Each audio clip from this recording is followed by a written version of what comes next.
Welcome, gentle soul, to another quiet journey through the echoes of time. Tonight, we drift back to the rolling green fields and misty castles of medieval Europe, to the long, weary struggle between two proud kingdoms, England and France.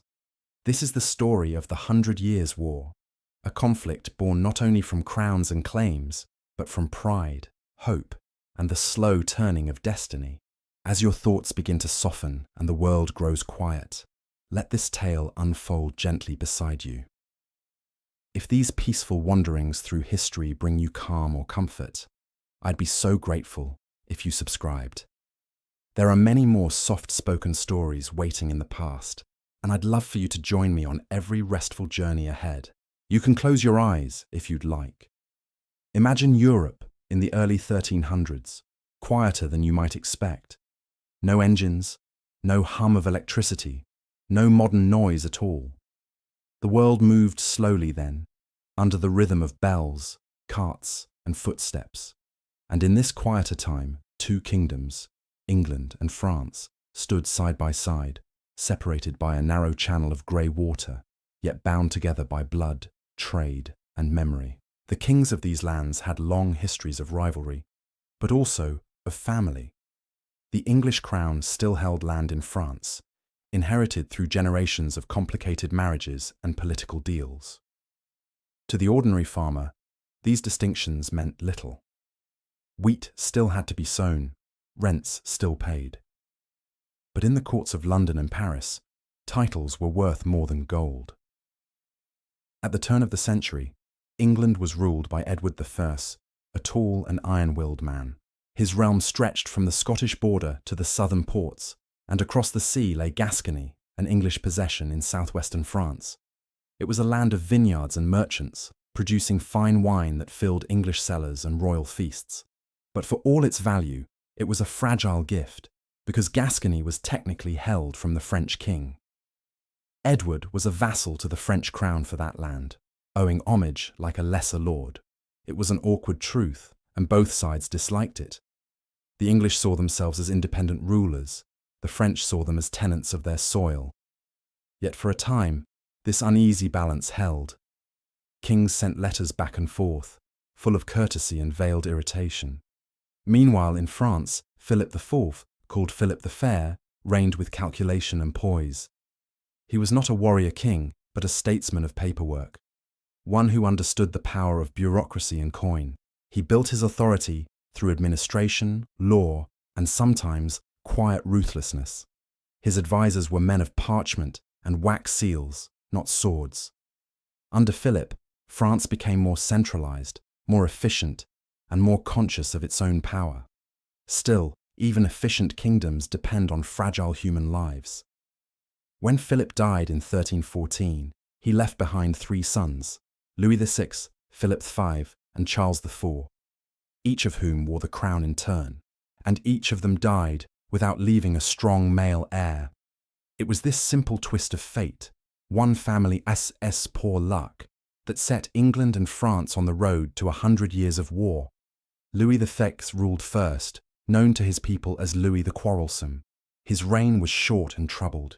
His wife was accused of infidelity in a scandal that filled Parisian gossip for years.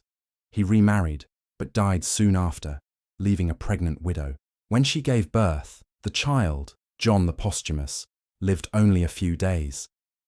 His brother, Philip V, then claimed the throne, but not without dispute. The question of inheritance had already begun to stir unease. Could a woman inherit the French crown?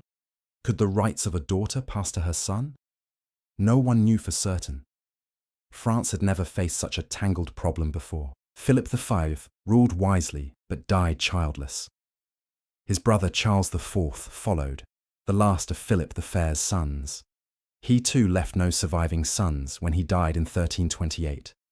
And so, for the first time in centuries, France faced a question it could not easily answer. Who was the rightful king? In England, across the sea, there was someone who thought he knew. Edward III, young, ambitious, and confident, was the grandson of Philip IV through his mother, Isabella of France. By blood, he had as close a claim as anyone. But the French nobility had no interest in seeing a foreign king sit on their throne, especially one who already ruled England. Instead, they turned to Philip of Valois, a cousin of the late king, and crowned him Philip VI of France. It was a practical choice, perhaps even a cautious one, but it did not sit well with Edward. At first, he accepted it. He had his own kingdom to manage, and England's internal politics were complex enough. He was still solidifying his rule after the difficult reign of his father, Edward II, a monarch remembered for failure and unrest.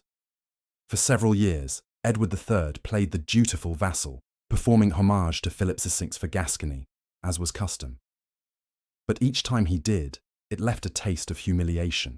Beyond the royal courts, life went on much the same as it always had. English wool merchants shipped their goods to Flemish weavers. French fishermen worked the northern coasts. Monks copied charters in chilly stone rooms. No one yet spoke of war. But under the surface, the tensions were growing. Gascony remained a stubborn thorn. French officials interfered with English trade and taxation there, and English governors resisted. Letters turned to protests, and protests to threats.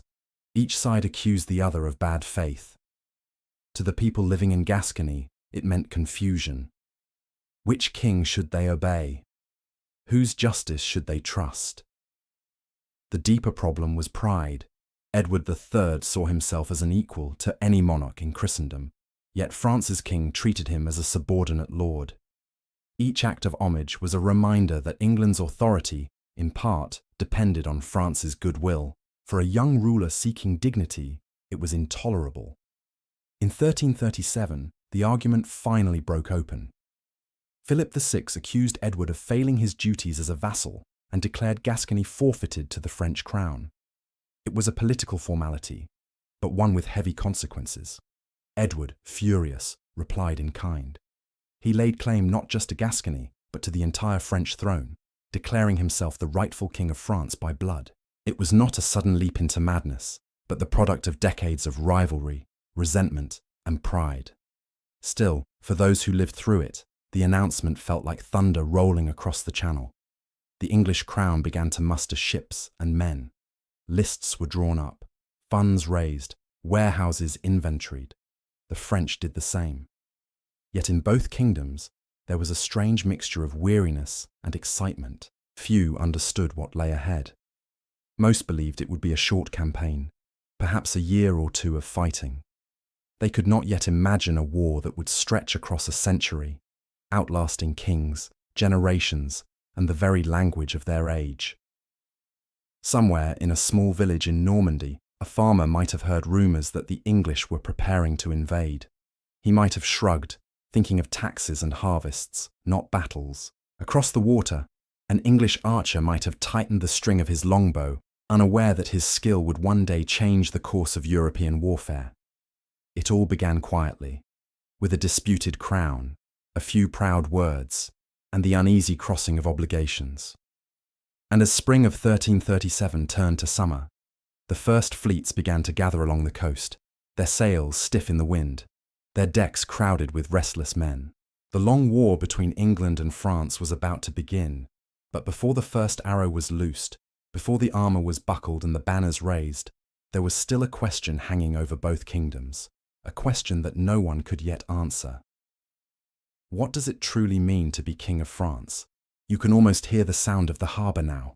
Creaking wood, the faint cry of gulls, the steady clatter of hammers on hulls. The air smells of salt and tar. It is the year 1337, and across the English coast, ships are being built, outfitted, and repaired. Men trudge through the mud of the docks, hauling ropes, sacks of grain, and casks of ale. Few of them truly understand the reasons for the coming war, but they know they are being paid, some in coin, others in promises, and that soon they will cross the grey waters toward France. War, as it turns out, begins less with battle and more with paperwork. Throughout the spring, clerks in Edward III's chancery wrote letters in neat, slanted script, summoning knights and soldiers, merchants and shipmasters. Scribes recorded debts, inventories, and contracts. Lists of armor, arrows, and salted meat filled scroll after scroll. It was not a glamorous task, but it was how wars were made in the 14th century, not by sudden passion, but by months of dull preparation. The French, too, were busy with their ledgers. Philip VI, cautious but determined, strengthened his alliances. France's great advantage lay in its land and wealth. Its population was larger, its farmland richer, and its noble families more numerous. The King of France could summon vast armies, though not always quickly, and not always loyally. Many of his vassals had their own ambitions, and war offered opportunities as well as danger. In England, Edward III understood that numbers alone would not win him France. His strength lay in the sea and in trade. English wool fueled the economy of northern Europe, especially in Flanders, where cloth-making towns like Ghent and Bruges thrived. Those merchants depended on English supply, and Edward knew it. He used it as leverage. In 1338, he formed an alliance with the Flemish towns, promising them security and trade rights in exchange for loyalty against France. It was a calculated move, less romantic than it sounds. Flanders, caught between its French overlord and English economic lifeline, chose commerce over kinship. But Edward wanted something larger than trade agreements. He wanted recognition. He wanted Europe to see him not as a rebellious duke, but as the rightful king of France. So in 1340, at Ghent, he took a step that shocked nearly every court in Christendom. He formally assumed the title King of France. From that point on, his seal bore two crowns, one for England, one for France. It was a statement of defiance and destiny, printed on wax and parchment. It was also an invitation to war. While these royal declarations were being exchanged, life on the ground began to shift. Garrison towns along the English Channel filled with soldiers. Archers from the countryside were recruited by sheriffs. Men who had spent their lives hunting or guarding fields now trained for war. Smiths worked through the night forging arrowheads. The English army of the 1330s was not a single unified force. It was a patchwork of feudal levies, paid companies, and foreign allies. Discipline varied, pay was often late, and many men had never seen France before. Yet among them was something new, a growing sense of organization. Edward's commanders began to develop more professional methods of supply and logistics. It was tedious work, but it would later prove decisive. Across the Channel, French officials faced their own challenges. The French fleet, though large, was scattered. Many ships were merchant vessels pressed into service.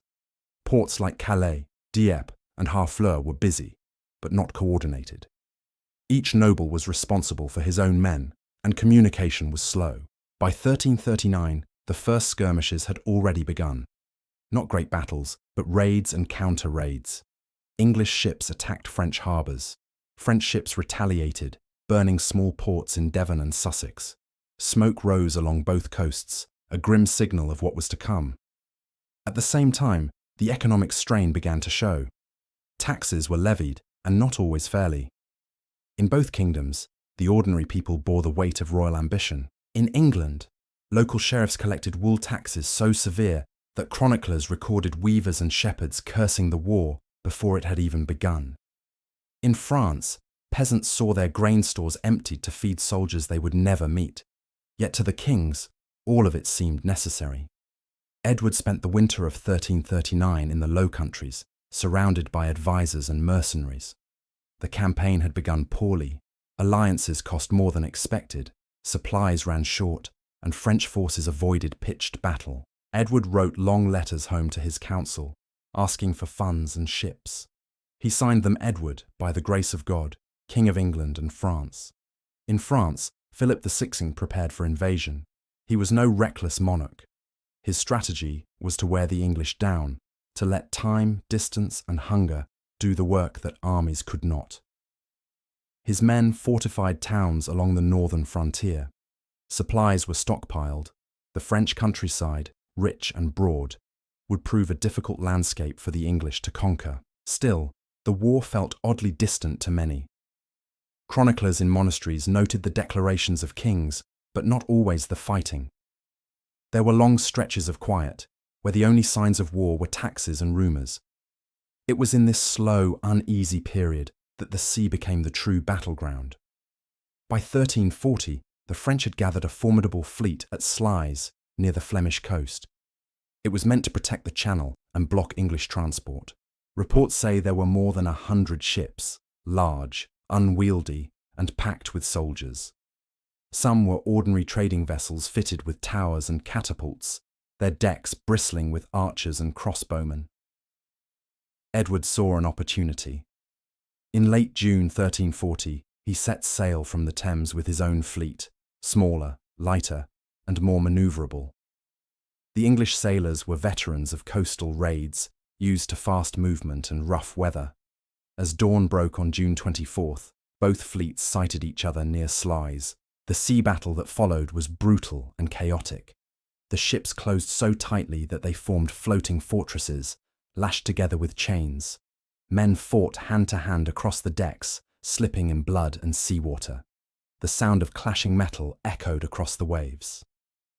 The English longbowmen, perched high on masts and platforms, fired down upon the crowded French decks. Their arrows cut through armour and sailcloth alike. By nightfall, the French fleet was shattered. Chroniclers later claimed that nearly every French ship was captured or sunk. Thousands drowned, their bodies washing ashore for days afterward. It was not just a victory, it was a statement. The Channel, once uncertain, now belonged to England. The triumph at Sluys marked the true beginning of the 100 Years' War. From this point onward, both nations knew that the conflict would not be settled easily. Back in England, Edward's people celebrated, though few fully understood what had been won. The ships returned to port, their sails torn and blackened, their decks heavy with silence. Clerks recorded the captured vessels, item by item. The king's seal stamped new letters of command. But Edward himself, sitting in his tent on the Flemish coast, must have known that victory brought its own burden. The war would now stretch beyond a single campaign, beyond his own lifetime. And across the Channel, in the quiet halls of Paris, Philip VI heard the news. He had lost his fleet, but not his resolve. The land war was yet to come. Soon, armies would march through the fields of Normandy and Picardy, and the ordinary people, the farmers, millers, and monks, would find themselves caught in the great struggle between two crowns. For now, the sea lay calm again. The smoke of battle had drifted away. But one question remained, one that both kings must have asked themselves in the lonely hours after victory and loss. What will truly be won by claiming France? The wind off the Channel carried the smell of wet wool and salt, and the faint creak of masts in harbour. England, now secure in its control of the sea, began to breathe differently, with pride and with purpose. It was 1340, and after the victory at Sluys, Edward III was no longer merely a young, ambitious monarch. He was now a king with momentum, one whose banner had weathered its first great test. Yet even triumph in those days was slow to move. Messages travelled by horse, by ship, by word of mouth. By the time peasants in Yorkshire or Kent heard of Sluys, it was already old news, distorted and retold a dozen times. Many heard only that the English had destroyed the French at sea, but few could picture what that truly meant. And for the king himself, there was little rest. Victory demanded more war. Edward's mind now turned to France, S-land, to the vast plains of northern France and the Duchy of Normandy beyond them. He had proven himself master of the Channel, but to make his claim real, he would need to march upon the soil of France itself. The early 1340s were years of uneasy motion. Armies gathered and disbanded. Campaigns were planned, delayed, and replanned. Supplies were stockpiled, then consumed by smaller raids. The war did not yet have the rhythm of conquest. It moved in fits and starts. What made it different, though, what would change medieval warfare entirely, was the quiet rise of a weapon long known, but newly mastered, the English longbow. The longbow was not a nobleman's weapon. It was simple, almost plain, a stave of yew, as tall as the man who carried it, with a string of hemp or flax. It took years to learn properly, years of daily training that shaped the body itself. The shoulders and arms of a practiced archer were unnaturally strong, the bones sometimes bent from constant strain. In peacetime, they hunted deer or guarded flocks, but in wartime, they became England's deadliest force. Edward's commanders understood something that few European rulers did at the time. Discipline could outmatch valor, and skill could outlast bloodline. The longbowmen, drawn from the shires, were paid soldiers. They knew their value and expected fair treatment. They were not knights, but they fought with a reliability that nobles often lacked. By 1346, Edward's patience with diplomacy had waned. The French king Philip VI still claimed control of Gascony and refused to recognize Edward's title. Flanders, though friendly, was unstable. The war had grown expensive and exhausting. So, in the summer of that year, Edward resolved to strike directly at France. The invasion fleet gathered at Portsmouth. Hundreds of ships, some large, others little more than fishing vessels, pressed into service.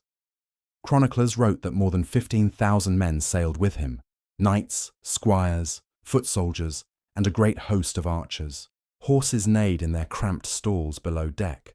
Barrels of wine and salted meat filled every corner. On the morning of July 12, 1346, they crossed the Channel and landed at Saint-Vaast-la-Hougue on the coast of Normandy. The landing was nearly unopposed. French defences were unready, and local villages were caught unaware. What followed, though, was grim. The slow, methodical devastation of the countryside. It was the medieval way of war: burn, forage, and march. Towns were looted, mills burned, fields trampled. To modern ears, it sounds cruel, and it was. But to Edward, it was a matter of strategy. By ravaging the land, he hoped to draw the French king into open battle. Philip VI did gather his forces, knights from across France, banners flying, armour shining. His army was vast, though poorly coordinated. Messages travelled slowly, and many lords acted on their own time. Edward, meanwhile, advanced steadily through Normandy. His men moved by day and camped by rivers at night. Chronicles describe the eerie quiet of the marches. No drums, only the creak of wagons and the low murmur of prayer before sleep. By late August, the two armies finally met near a small village called Crécy in northern France. The French outnumbered the English several times over. They had hundreds of mounted knights, crossbowmen from Genoa, and banners that filled the horizon. Edward's army, smaller and weary, chose its ground carefully.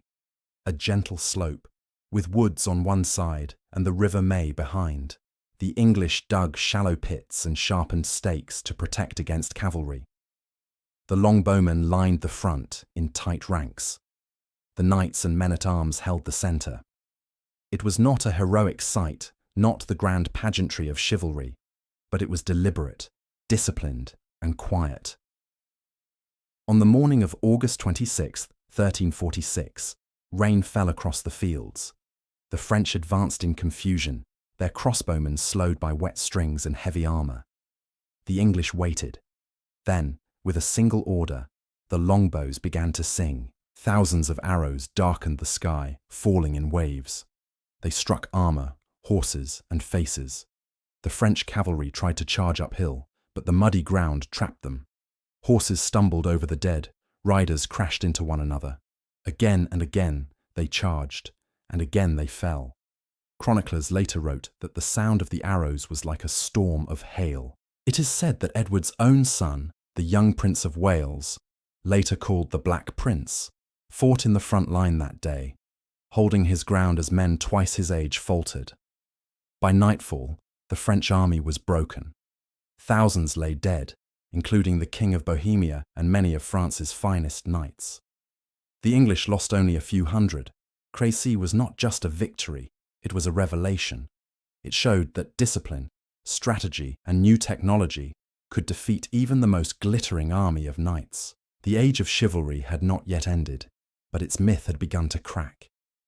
The aftermath was sombre. Edward did not pursue Philip's scattered forces.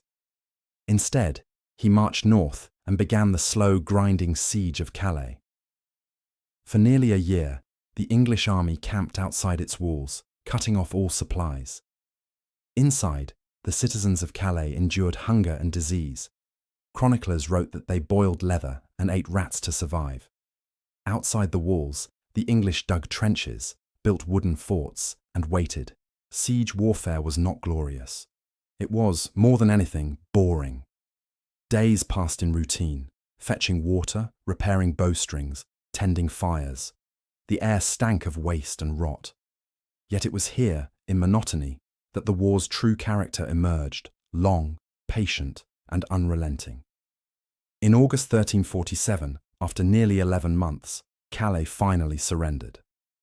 Edward allowed the city's merchants to live, but replaced them with English settlers, turning Calais into a permanent foothold on French soil. When the gates opened, the surviving townspeople walked out barefoot, carrying the keys to the city.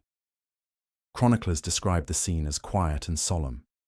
No cheers, no music, just the soft clink of metal keys in trembling hands. Edward had achieved something rare in medieval war, a victory by persistence, not chance. Calais would remain in English hands for more than 200 years. And so, as the army rested along the northern coast, repairing their armour and writing letters home, a new pattern of warfare had been set. Battles like Crécy and sieges like Calais would define the next decades, long, patient, and deadly efficient. The English longbow had reshaped the battlefield, but the war was far from over. France, though wounded, was not defeated. Its king still ruled from Paris, its land still vast and rich. For now, Edward could only look across the fields and wonder what would come next. His soldiers rested, his banners hung limp in the summer air, and the world waited for the next move. But history, like war, rarely rests for long. And in the quiet months after Calais fell, as winter closed in, one question began to weigh on every mind, from king to archer, from noble to peasant. If victory could come so easily, why did peace never follow? The sea outside Calais lapped gently at the shore, grey and quiet, as though the waves themselves had grown tired of war. It was the summer of 1347, and for the first time in years, Edward III allowed himself a breath of calm. The banners that once fluttered above the walls of Calais had been replaced by those of England. The siege was over. The city was his. But keeping Calais, as Edward soon discovered, was far harder than taking it. The city stood at the edge of France, a narrow finger of land surrounded by marsh and sea. Its harbour was shallow, its walls thick. It was both fortress and burden, a window into the continent, but one that required constant vigilance. Edward saw Calais as a symbol. To him, it was proof that England could stand not just against France, but within it. He ordered the French inhabitants to leave and replace them with English settlers, merchants, craftsmen, and soldiers' families. They brought with them their language, their customs, their prayers. The town became a little England abroad, stubbornly planted in foreign soil. Each day, the new citizens of Calais awoke to the smell of the sea and the faint anxiety of being surrounded by enemies. Supply ships crossed from Dover, laden with food, weapons, and correspondence. In the narrow streets, soldiers drilled, traders haggled, and scribes recorded transactions in both French and English. Life settled into a rhythm of uneasy normalcy. For Edward, the capture of Calais was the crowning triumph of his early reign. The victory at Crécy had shown his power. Calais would prove his endurance. From here, England could control the Channel and keep a constant presence on French soil. Yet as the years passed, that triumph grew heavier. Armies are expensive to maintain. Garrisoning Calais, protecting Gascony, and defending the Channel consumed coin faster than it could be minted. Edward's treasury began to strain. Parliament, when called, grumbled under the weight of new taxes. Merchants grew restless, and then, almost silently, another enemy arrived, one that no army could resist. In 1348, the first whispers of sickness reached England. A strange plague had appeared in the ports of Italy and spread north. Ships carried it along the coasts. Merchants brought it inland. By autumn, it had reached the south of England. They called it the Great Pestilence, later, the Black Death. It began with fever, then swelling, then death.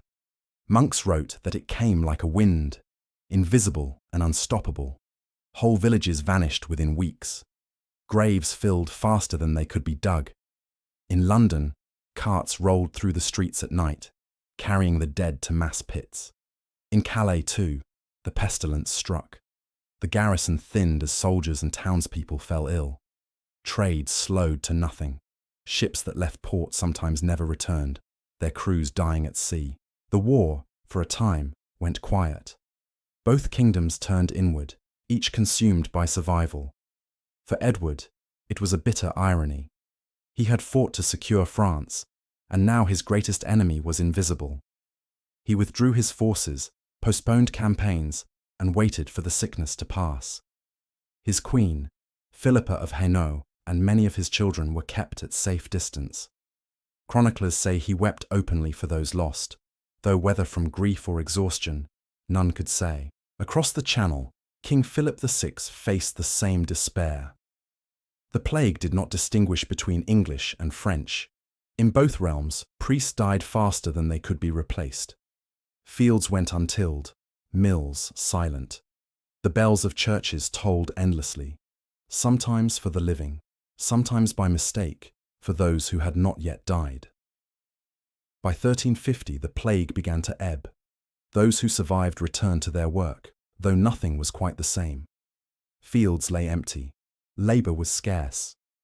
Wages rose for the first time in memory, angering landowners who found themselves dependent on men they once commanded easily. The very structure of medieval life had been shaken. Edward, always restless, saw opportunity in the lull. His sons had grown, brave, proud, and eager for glory. Chief among them was the Black Prince, the same young man who had stood his ground at Crécy. Now older, he was his father's image in miniature, disciplined, confident, and unyielding. In 1355, Edward turned the war once more toward France. His armies landed in Gascony, that old and troubled possession in the south. The plan was simple: move northward through France, drawing the enemy into battle. The Black Prince would lead part of the campaign, while Edward commanded from the north. The years between 1355 and 1356 were years of movement, endless marching through fields and forests, villages and vineyards. Chroniclers described the chevauchées, long raids through French territory, as storms of steel and fire. The English advanced swiftly, burning crops, seizing livestock, and capturing towns, not for conquest, but to weaken the French king's will. To those who lived there, the war became a pattern of fear. Farmers hid their tools, monks buried the relics of their abbeys, and families fled at the sight of approaching banners.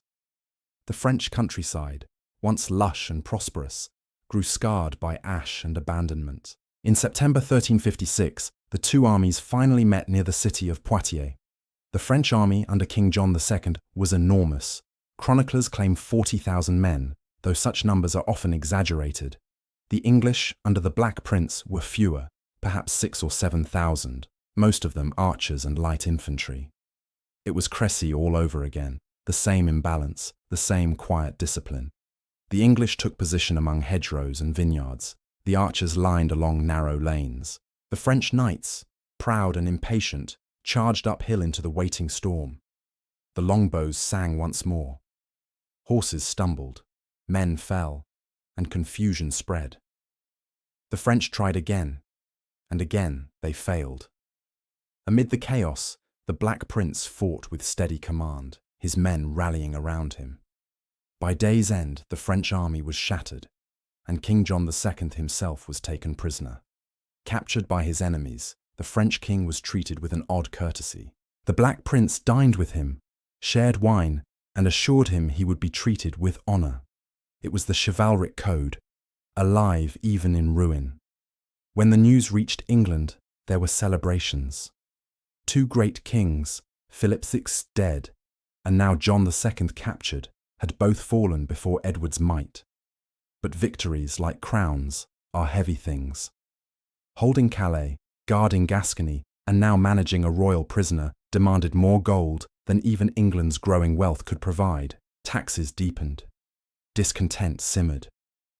Parliament murmured that the king's ambitions were draining the nation dry. And in France, the capture of the king did not end the war. It only deepened the fractures within the kingdom.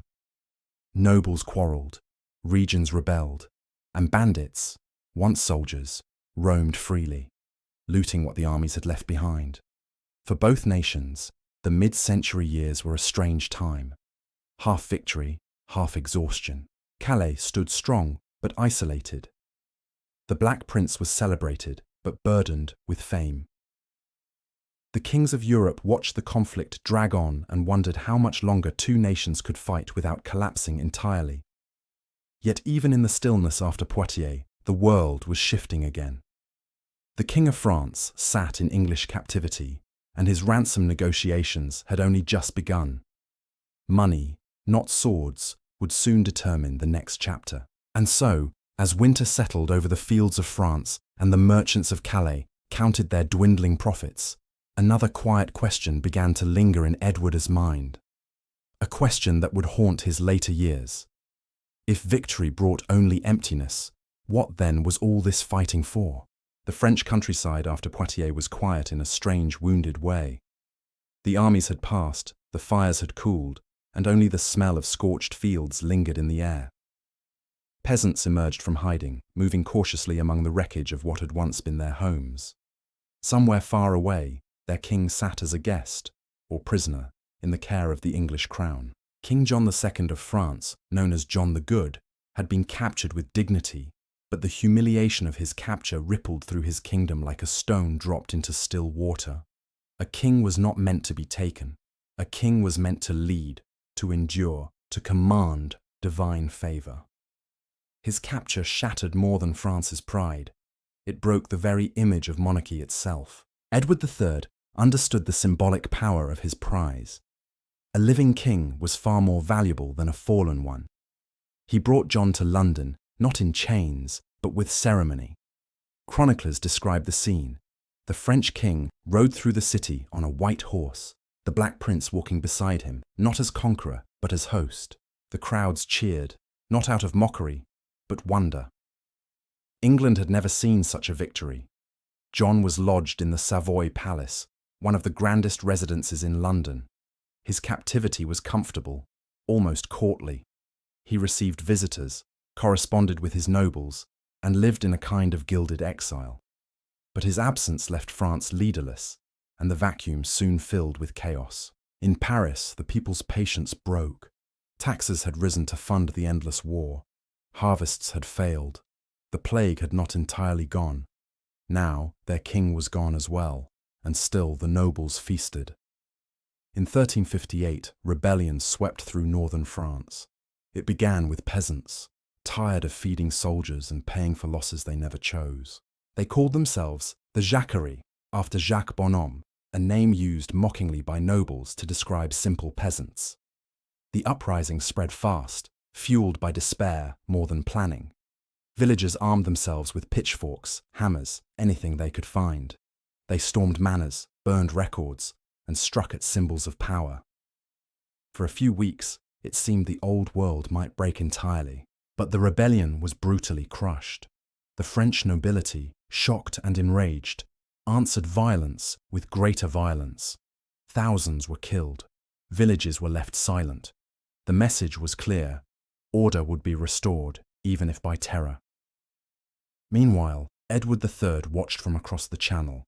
He saw France tearing itself apart and waited for the right moment to demand payment for his victory. The ransom for King John was set at an impossible sum: 3 million crowns of gold. To guarantee the debt, hostages were offered, noblemen, and even John's own sons. France, desperate and divided, agreed to the terms in the Treaty of Bretigny, signed in 1360. The treaty was, on paper, a triumph for England. Edward gave up his claim to the French crown, but in return received vast territories, almost a third of France, stretching from Calais through Gascony. It was a paper peace, carefully worded and quickly fragile. John was allowed to return home. His journey back to France was ceremonial and sombre, the road lined with citizens unsure whether to cheer or bow their heads. He returned to a country weary and impoverished, its fields barren and its faith shaken. For a moment, there was hope. The war, it seemed, might finally be ending. But peace in the 14th century was a brittle thing. The ransom payments came slowly, interrupted by corruption and rebellion. French nobles, unwilling to surrender their wealth, delayed or refused. The English crown waited impatiently. Edward's treasurers pressed for coin, counting every shipment of gold that crossed the sea. In 1363, one of the hostages left in England, John's son, Louis of Anjou, escaped.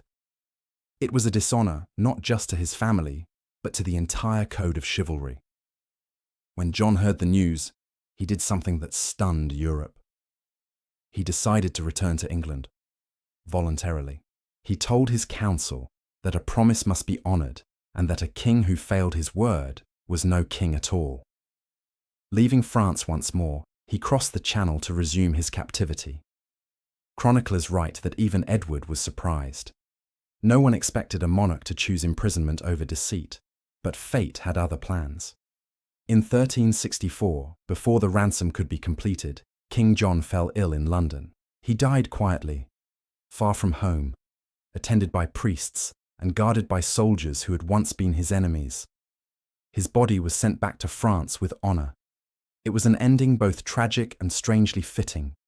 A king who had lost his freedom for his word, and whose death marked the close of one chapter in a war that refused to end. Across England, the news was met not with celebration, but reflection. The French king who had once been their greatest captive was gone, and yet nothing seemed resolved. Edward had his territories, his titles, and his pride. But the treasury was still strained, the army still restless, and the peace still uncertain.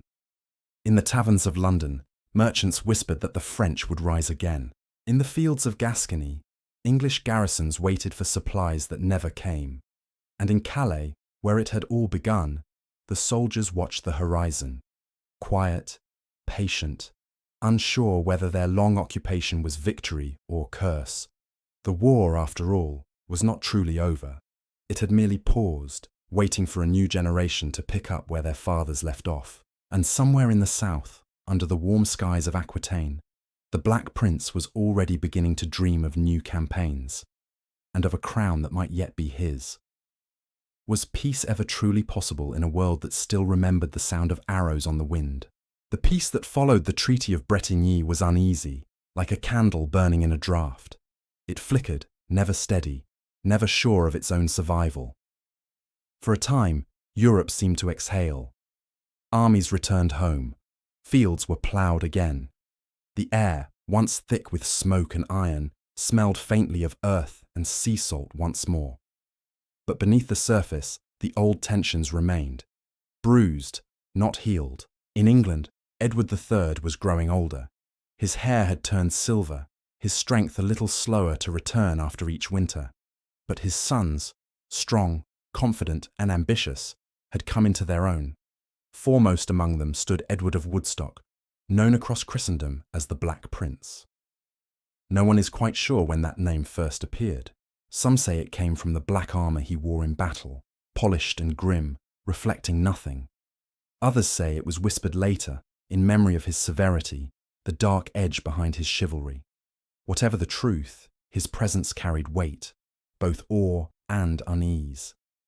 After the treaty, the Black Prince was granted rule over Aquitaine, a vast and fertile region in the south of France. He set up his court in Bordeaux, where English banners fluttered beside vineyards and river docks. Merchants came with spices, wine, and fine cloth. Troubadours sang in the courtyards, praising his victories at Crécy and Poitiers. To his subjects, he was both governor and conqueror, distant, stern, yet undeniably magnificent. He ruled as his father's vassal. But in truth, Aquitaine became his small kingdom. He held councils, collected taxes, and dispensed justice beneath high vaulted ceilings. The local lords, Gascon nobles, proud and independent, accepted his authority, though not always with grace. They respected his strength, but they resented his English ways, his insistence on loyalty to a distant king across the sea. At first, the region prospered. Trade grew, roads were repaired, but the war had left deep scars, and money was always short. The Black Prince's court was grand, but costly. Too costly. Banquets, tournaments, and gifts drained the treasury faster than it could be filled. Then, in 1366, a new opportunity appeared, one that would change his life and the course of the war. Far to the south, in the kingdom of Castile, a civil war had erupted. Two half-brothers claimed the throne, Pedro of Castile, known to his enemies as Pedro the Cruel, and Henry of Trastamara, backed by the French. Pedro sent word to the Black Prince, pleading for help to regain his crown. In return, he promised gold, mountains of it, and loyalty to England. It was exactly the kind of invitation the prince could not ignore. Here was a chance to prove his valor once more, to strike at France indirectly, and to enrich his struggling lands. He gathered his men, English archers, Gascon knights, and mercenaries, and marched through the Pyrenees into Spain. The campaign was harsh. The mountains were steep, the sun relentless. Chroniclers speak of men collapsing from heat, of horses dying on narrow passes, their armor too heavy for the climb. But the army pressed on, driven by the prince's resolve. In the spring of 1367, near the town of Najera, the two sides met in battle. It was a fierce and brilliant victory. The Black Prince led from the front, his banner visible even through the dust. Pedro was restored to his throne, and France's influence in Spain was momentarily broken. But victory, once again, brought only burdens. Pedro refused to pay the promised gold. The campaign had cost a fortune: wages, food, equipment, and the long march home. The prince's treasury was empty. Worse still, his health began to fail. He returned to Bordeaux pale and weakened. Some said it was fever. Others whispered poison. Whatever it was, it never left him. He aged before his time, the vigor of his youth replaced by a weariness that settled deep in his bones. To pay his debts, he raised new taxes in Aquitaine. The Gascon nobles protested fiercely. They claimed his levies were unjust, that he had no right to tax them without their consent. Petitions flew between Bordeaux and London, and eventually to Paris, where the French king, Charles V, quietly began to listen. Charles was no warrior like his father or grandfather. He was patient, calculating, and deliberate. He saw that France's strength lay not in battlefield glory, but in quiet strategy. So he began to reclaim what had been lost, not through war, but through law. In 1369, at the urging of Gascon lords, Charles declared that the Black Prince had violated the Treaty of Bretigny. He summoned him to appear in Paris, not as an equal, but as a vassal. It was a deliberate insult. The prince's reply was cold and cutting. He sent word that he would indeed come to Paris, but with 60,000 men at his back. The war began anew, but this time the balance had shifted. France had learned from its defeats. Its armies avoided open battle, striking instead at supply lines and small garrisons. The English territories, spread thin across a restless land, began to erode like sand under tide. The Black Prince could no longer lead as before. Illness confined him to chambers for weeks, then months. He watched reports of lost towns and retreating troops pile upon his desk, each one a small erosion of his once great victories. In 1371, he returned to England, his body frail, his voice faint. The people still cheered him, the hero of Crécy, the son of their king. But beneath their cheers was sorrow. They knew the light of his youth had dimmed. He spent his last years in quiet struggle, fighting the same invisible enemy that had haunted him since Spain. His father, Edward III, was fading too, their great age of triumphs now a memory. In 1376, the Black Prince died at just 45. His funeral was solemn, lined with knights and clergy. He was buried in Canterbury Cathedral, his tomb marked with a simple epitaph, "Such as thou art, sometime was I." His father followed him a year later. And so ended the age of Edward and his mighty son. The men who had won so much and yet left the war unfinished. England was tired. France was recovering. A new generation would soon inherit both the crown and the conflict.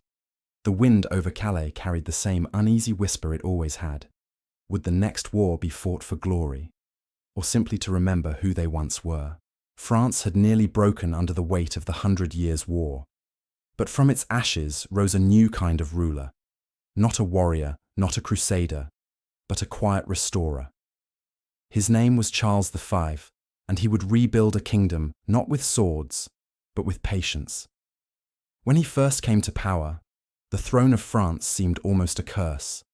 The land was scarred, the treasury was drained, bandits roamed freely, disbanded soldiers who had turned to looting for survival.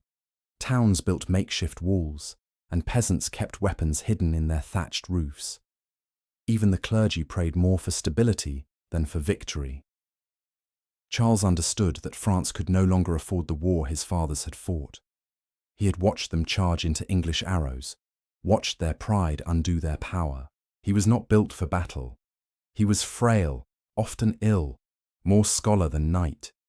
But he had a sharp, deliberate mind, and a vision for how to outlast an empire. His plan was simple: rebuild quietly, strike carefully, and never fight where the English were strongest. He began by surrounding himself with skilled men. Among them was Bertrand du Guesclin, a Breton knight who fought with a kind of clever brutality, loyal, rough, and utterly fearless. Where the Black Prince once inspired with brilliance, du Guesclin led with endurance. He preferred sieges, ambushes, and slow pressure, tactics that bled the enemy without breaking the kingdom further. Together, Charles and du Guesclin began to reverse the map of France. They did not seek grand victories. Instead, they reclaimed one fortress at a time: Poitiers, Limoges, La Rochelle, towns the English had once thought secure. Every castle that surrendered was rebuilt. Every lord who defected was forgiven, so long as his loyalty could be trusted again. It was a slow, methodical restoration, the kind that seldom makes songs, but always makes history. Across the Channel, England was entering its own decline. The death of the Black Prince had left the royal court weakened. Edward III, old and ill, drifted between lucidity and confusion. His younger sons, John of Gaunt and Edmund of Langley, jostled for influence. The prince's young heir, Richard of Bordeaux, was still a child. The country that had once seemed unstoppable was growing uncertain.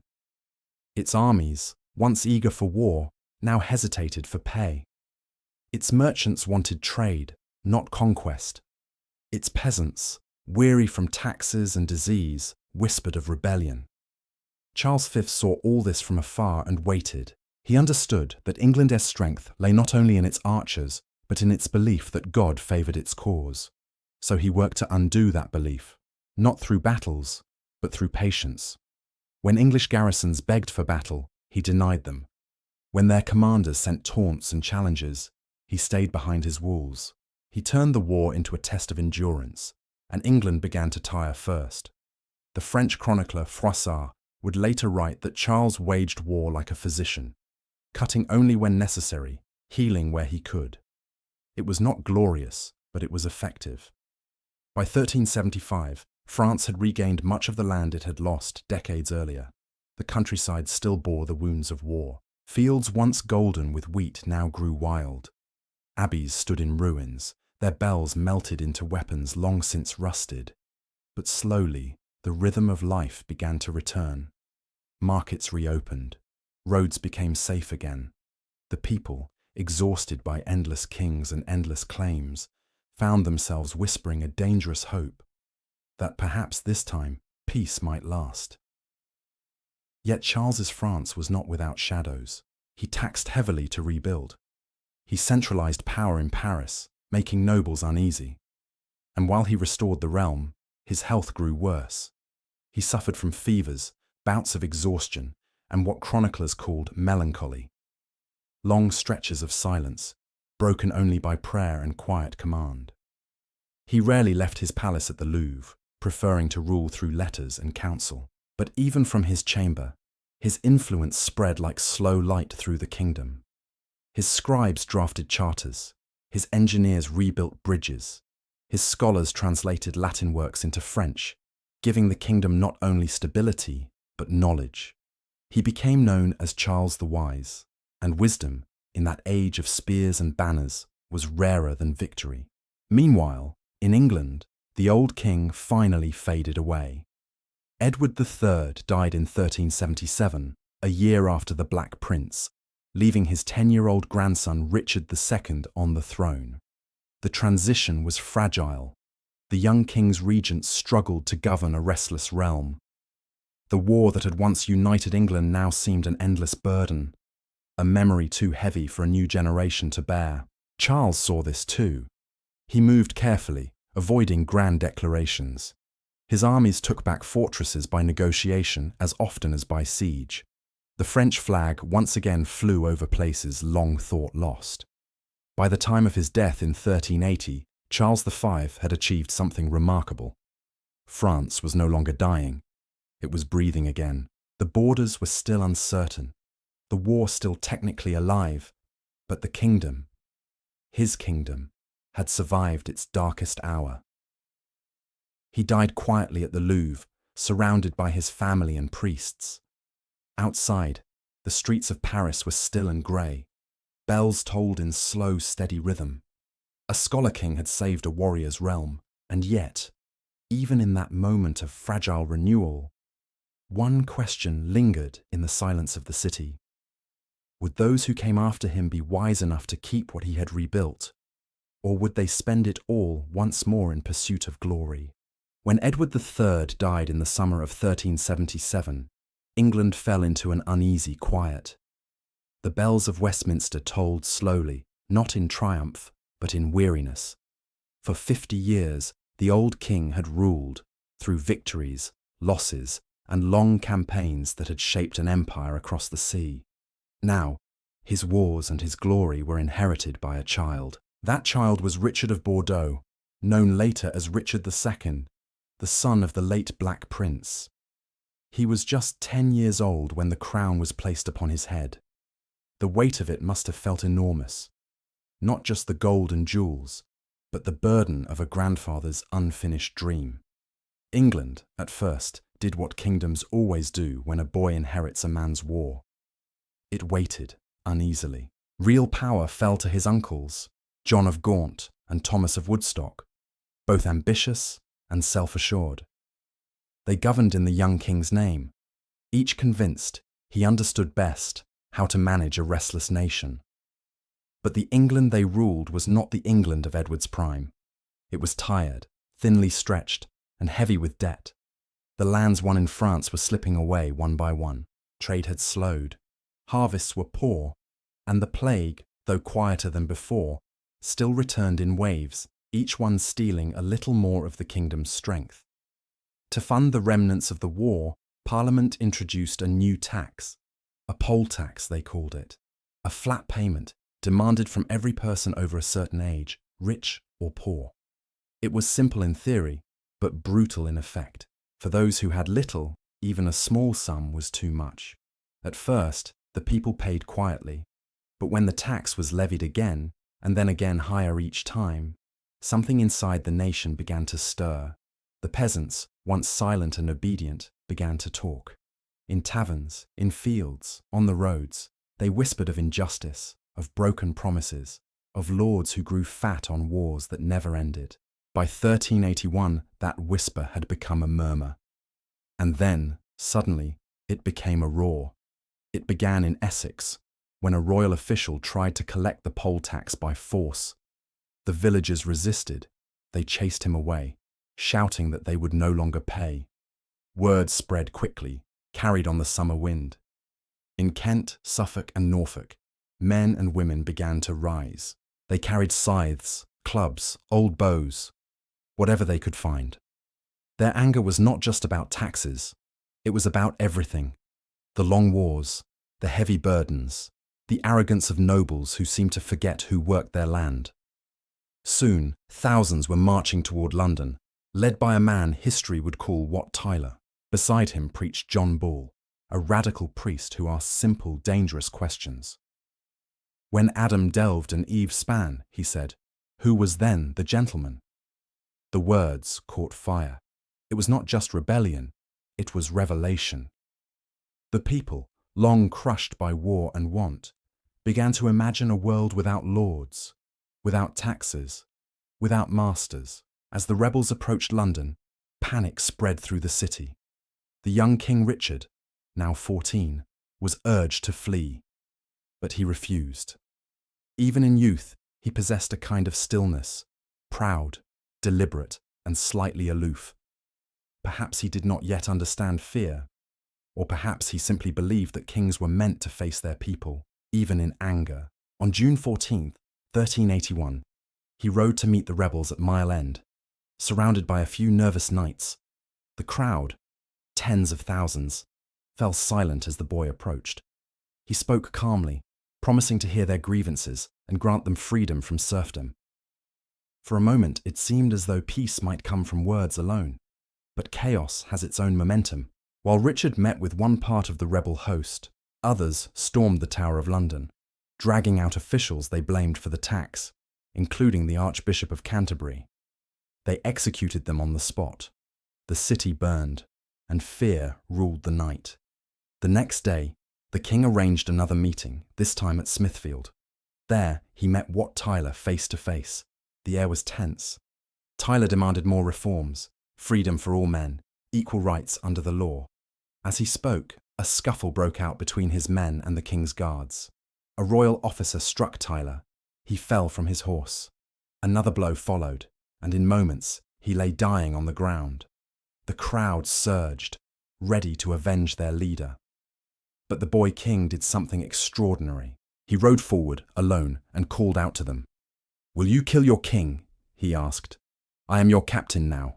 Follow me." The words, impossibly, worked. The mob hesitated, then lowered their weapons. In that instant, the rebellion ended. The army dispersed, the leaders were hunted down, and the old order reasserted itself. Richard had shown courage beyond his years, but also the first signs of a dangerous pride. He had faced chaos and won, not with armies, but with his own presence. And in that victory, a belief began to take root inside him, that he was not merely a ruler by blood, but by divine will. The countryside quieted, the taxes returned, but nothing was truly the same. The peasants had seen their own power, if only for a moment, and the young king, once their symbol of hope, was now convinced that he alone could control England's fate. In the years to come, that belief would grow into something far darker. For now, though, the fires of rebellion had burned out, leaving only ashes and questions behind. Questions whispered across England's fields as the harvest came and went. Was the boy who faced the crowd at Smithfield the saviour England needed, or the beginning of its next undoing? The years after the peasants' revolt brought an uneasy stillness to England, a fragile calm that felt more like silence before a storm than peace itself. The young King Richard II had survived what no boy king should have faced: the anger of his own people.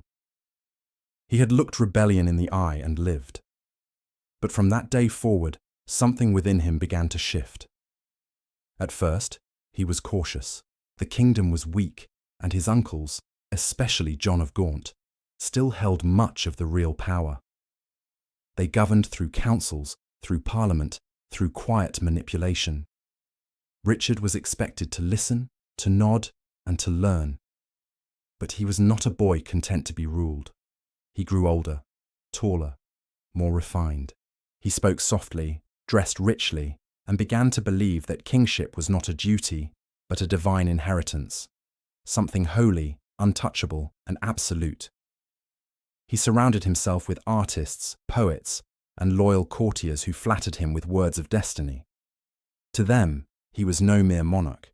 He was God's chosen, a bringer of peace after generations of war. It was a comforting thought, especially for a king haunted by rebellion. And so, while the war with France sputtered on at its edges, Richard turned inward, toward peace, toward order, toward the image of kingship itself. He rebuilt the royal court into something splendid and ceremonial. Silks and gold thread replaced the plain wool and steel of his grandfather's age. He ordered new palaces, new tapestries, and portraits that showed him not as a warrior, but as a figure of majesty, serene, distant, unchallenged.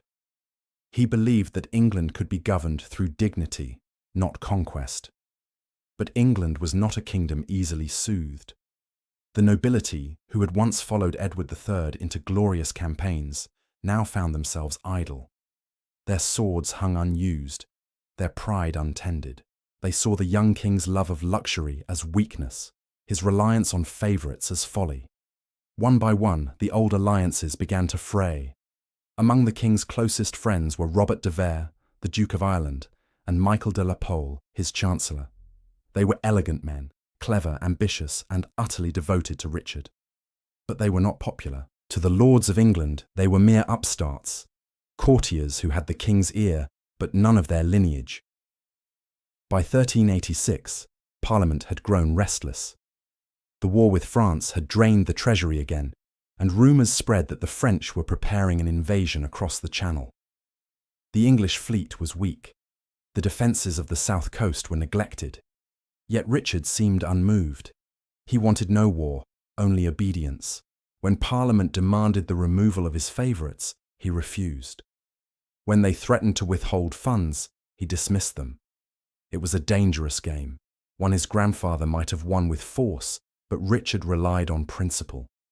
He declared that his royal authority came from God alone. And though it was spoken softly, it was a declaration of war, not against France, but against his own nobles. In 1387, the crisis reached its peak. A group of powerful lords, calling themselves the Lords Appellant, took up arms to protect the realm from bad counsel. Among them were Thomas of Woodstock, the Earl of Arundel, and Henry Bolingbroke, the ambitious son of Joan of Gaunt. They marched their armies toward London, demanding that the king dismiss his friends and submit to their control. Richard resisted, but he was outnumbered. His forces were defeated at the Battle of Radcot Bridge, and his favourites, de Vere, de la Pole, and others, were executed or exiled. The young king was left humiliated, stripped of authority, and forced to watch as Parliament tried and condemned those closest to him. It was known later as the Merciless Parliament, and the name fit well. For a time, Richard obeyed. He bowed his head, spoke softly, and waited. But inside, he burned. He had learned the cost of defiance, and he would not forget it. In the years that followed, he began to rebuild his power quietly. He forgave his enemies in public, then removed them in private. He played the nobles against one another, rewarding loyalty with wealth and punishing hesitation with silence. He spoke often of peace, but there was an edge beneath his words, a cold certainty that those who opposed him had betrayed not just the crown, but the will of God. John of Gaunt, the old lion of the realm, left England to pursue his claim to the throne of Castile. With him gone, Richard saw his chance.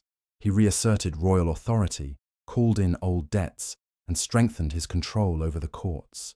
He ruled now not as a young man finding his way, but as a monarch convinced that the crown was his armour, and that to question him was treason. In 1397, he struck. He summoned the Parliament that had once humiliated him and had the leading Lords Appellant arrested. Thomas of Woodstock, the king's own uncle, was imprisoned, and later found dead in Calais under mysterious circumstances. Others were executed. The rest were forced into exile. The court once again became a place of ritual and fear. Every act of obedience was rewarded lavishly. Every hint of criticism was punished swiftly. The king no longer sought advice, only submission. And yet, for a while, England seemed quiet. There were no great wars, no revolts, no chaos. The people, tired of conflict, accepted his peace. But beneath that stillness, a single truth lingered. Fear is not loyalty, and silence is not love. Richard believed himself secure. He had outlived his enemies, outmaneuvered his critics, and surrounded himself with beauty and ceremony. He travelled with musicians, scholars, and tapestries, a king more suited to dream than to war. But the world beyond his palaces was changing. Joan of Gaunt's exiled son, Henry Bolingbroke, was watching from afar.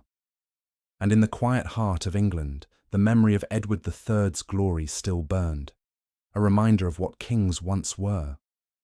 As the century neared its end, clouds began to gather once more.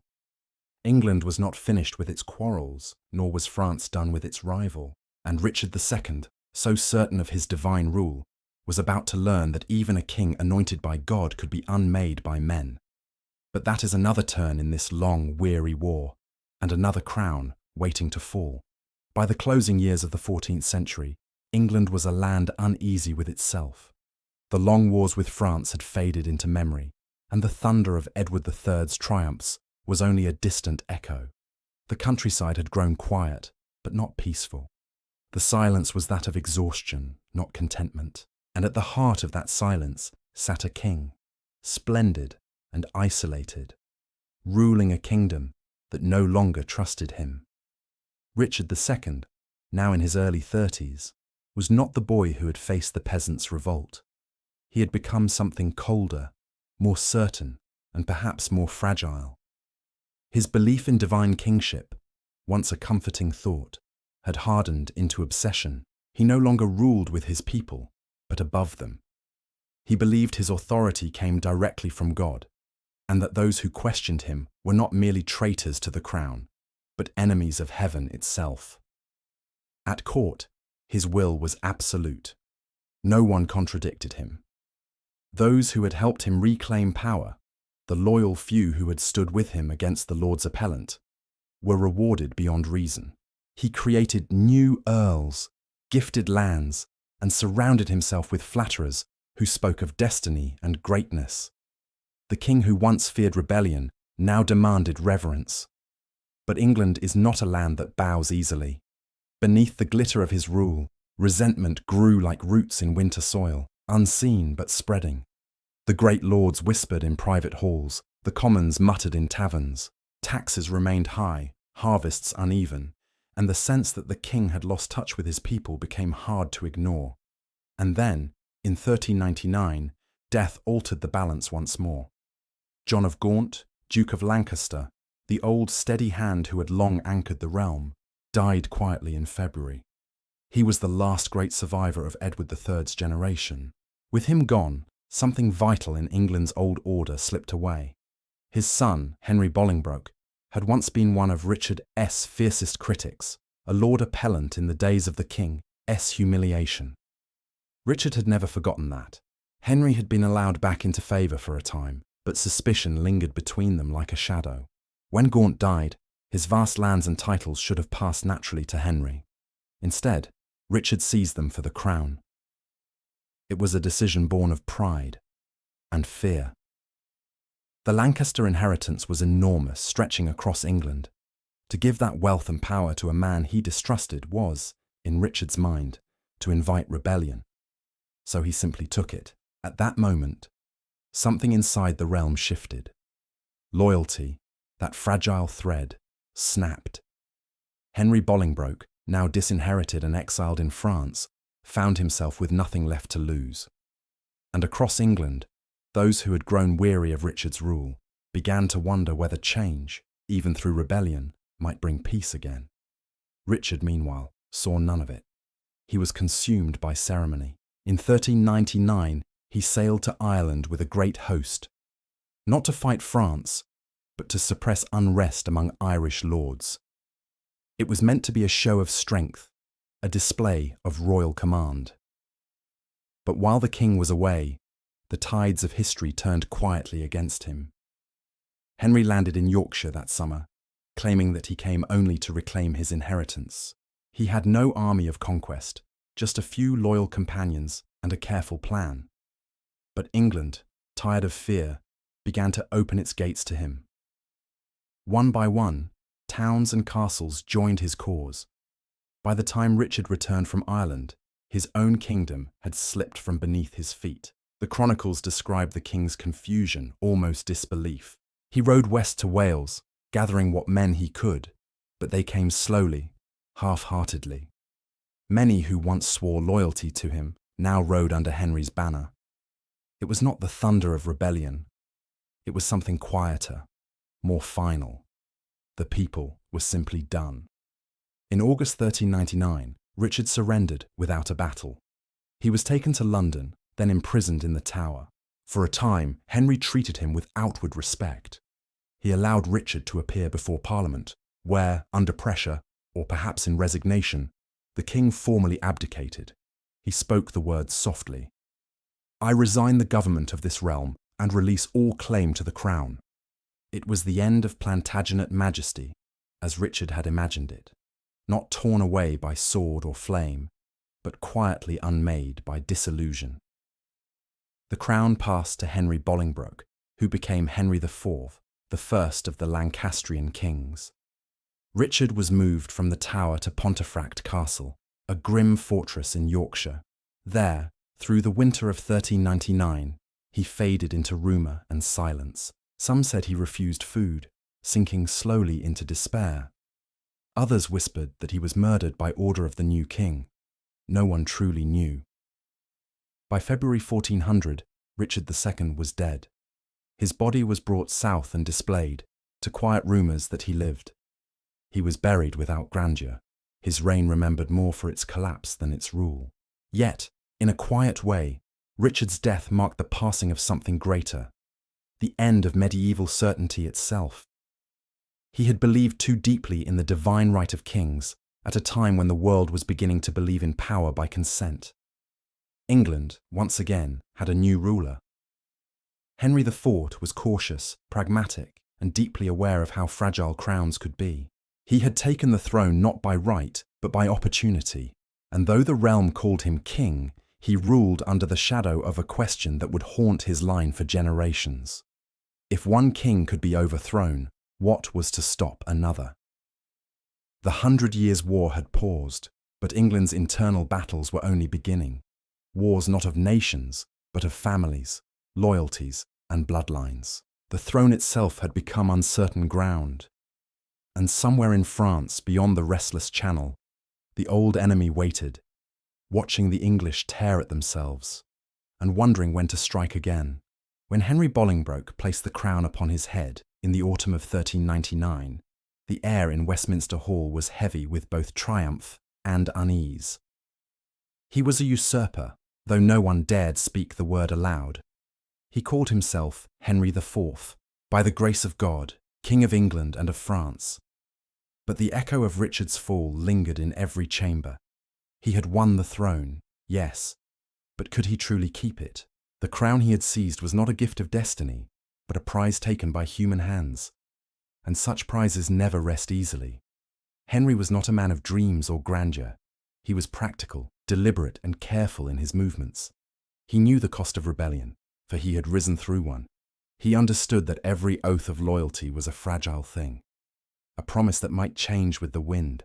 And so, from the first day of his rule, he governed in a state of quiet vigilance. England, by then, was weary. The plague had left its mark. The wars in France had drained its wealth, and the countryside still whispered of old injustices. The people did not rise for Richard's memory, but they did not celebrate Henry's victory either. It was a kind of uneasy peace, the kind that trembles when breathed upon. In his first months as king, Henry faced a problem that no ruler could ignore: legitimacy. His claim rested not on birthright, but on conquest and consent. He descended from Edward III, yes, but so had Richard. The difference was not blood, but power. And in a kingdom bound by oaths, power without sanctity could quickly turn to peril. Rumours began to drift through taverns and markets, whispers that Richard II was still alive, hidden somewhere in Scotland, waiting to return.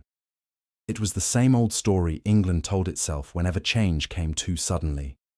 The fallen king in exile, the rightful ruler gathering strength. Henry could not ignore it.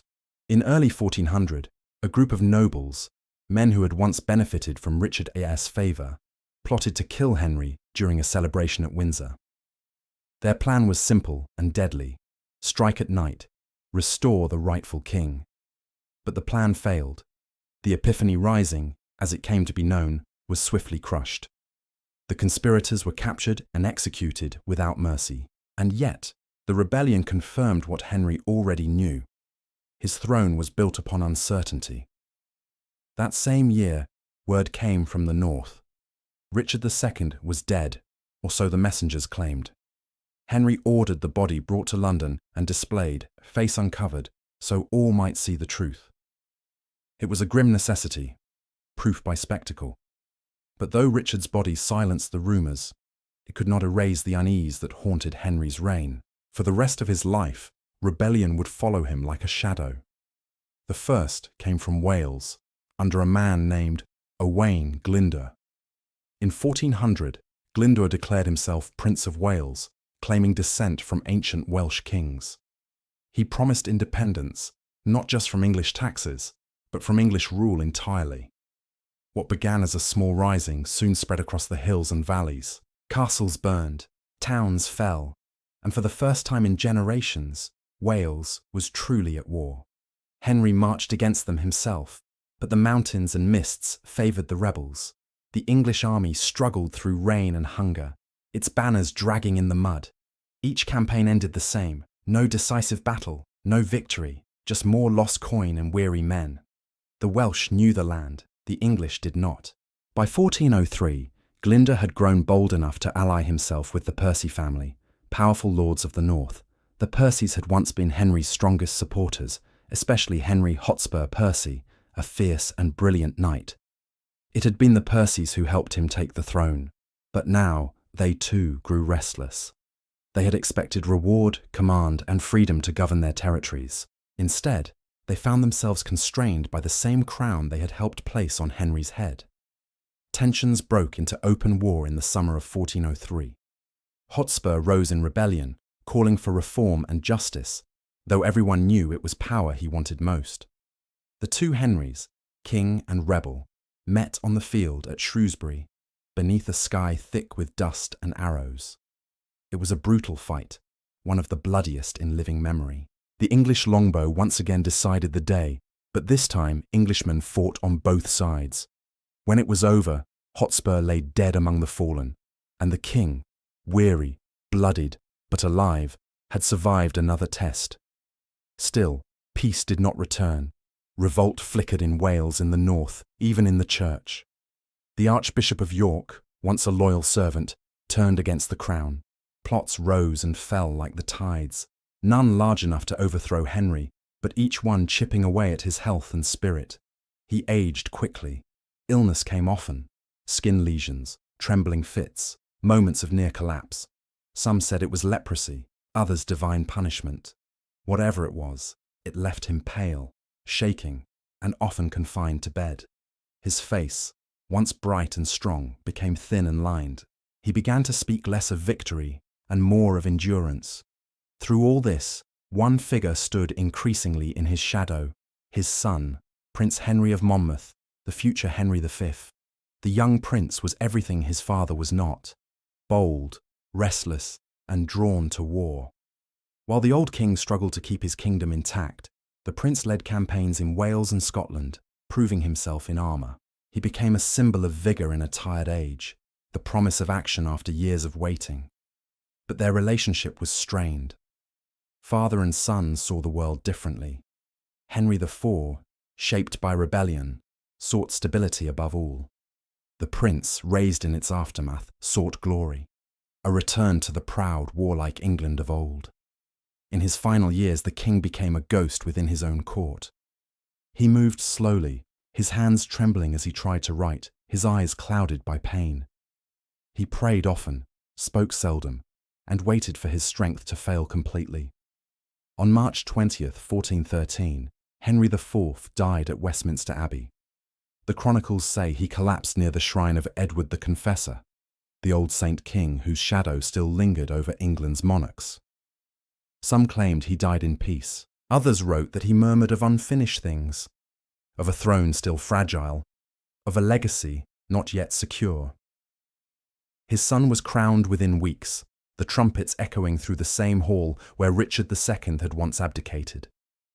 The people cheered. A new king had risen, young, determined, and eager to reclaim England's pride. And across the sea, in the fields of France, the wind began to stir once more. For though England had turned inward for decades, the old war, the one that never truly ended, was waiting to begin again. When the bells of Westminster rang for Henry V's coronation in the spring of 1413, they carried a different sound than usual, clear, steady, and full of expectation. England had endured years of sickness, rebellion, and uncertainty. Now, with a young king upon the throne, the nation dared to hope again. Henry was only 26 years old, but he seemed older, shaped by battle, sharpened by hardship. He had been raised in the noise of civil unrest, had fought Welsh rebels in the rain-soaked valleys of Monmouth, and had seen the frailty of power from within his father's shadow. He was not a man of hesitation. He believed, perhaps more completely than any English king before him, that leadership meant action, and that destiny was not waited for, but taken. From the first days of his reign, he moved with quiet precision. He restored lands seized during his father's troubled rule, recalled exiles, and forgave debts that had long divided the nobility. Where Henry IV had ruled by suspicion, Henry V ruled by purpose. The lords admired him. The common people, still weary but proud, began to believe again in England's strength. But the young king's eyes, like so many before him, were turned across the Channel. France, rich, wounded, and divided, called to him like a memory. The 100 Years' War had never truly ended, only faded into uneasy truces.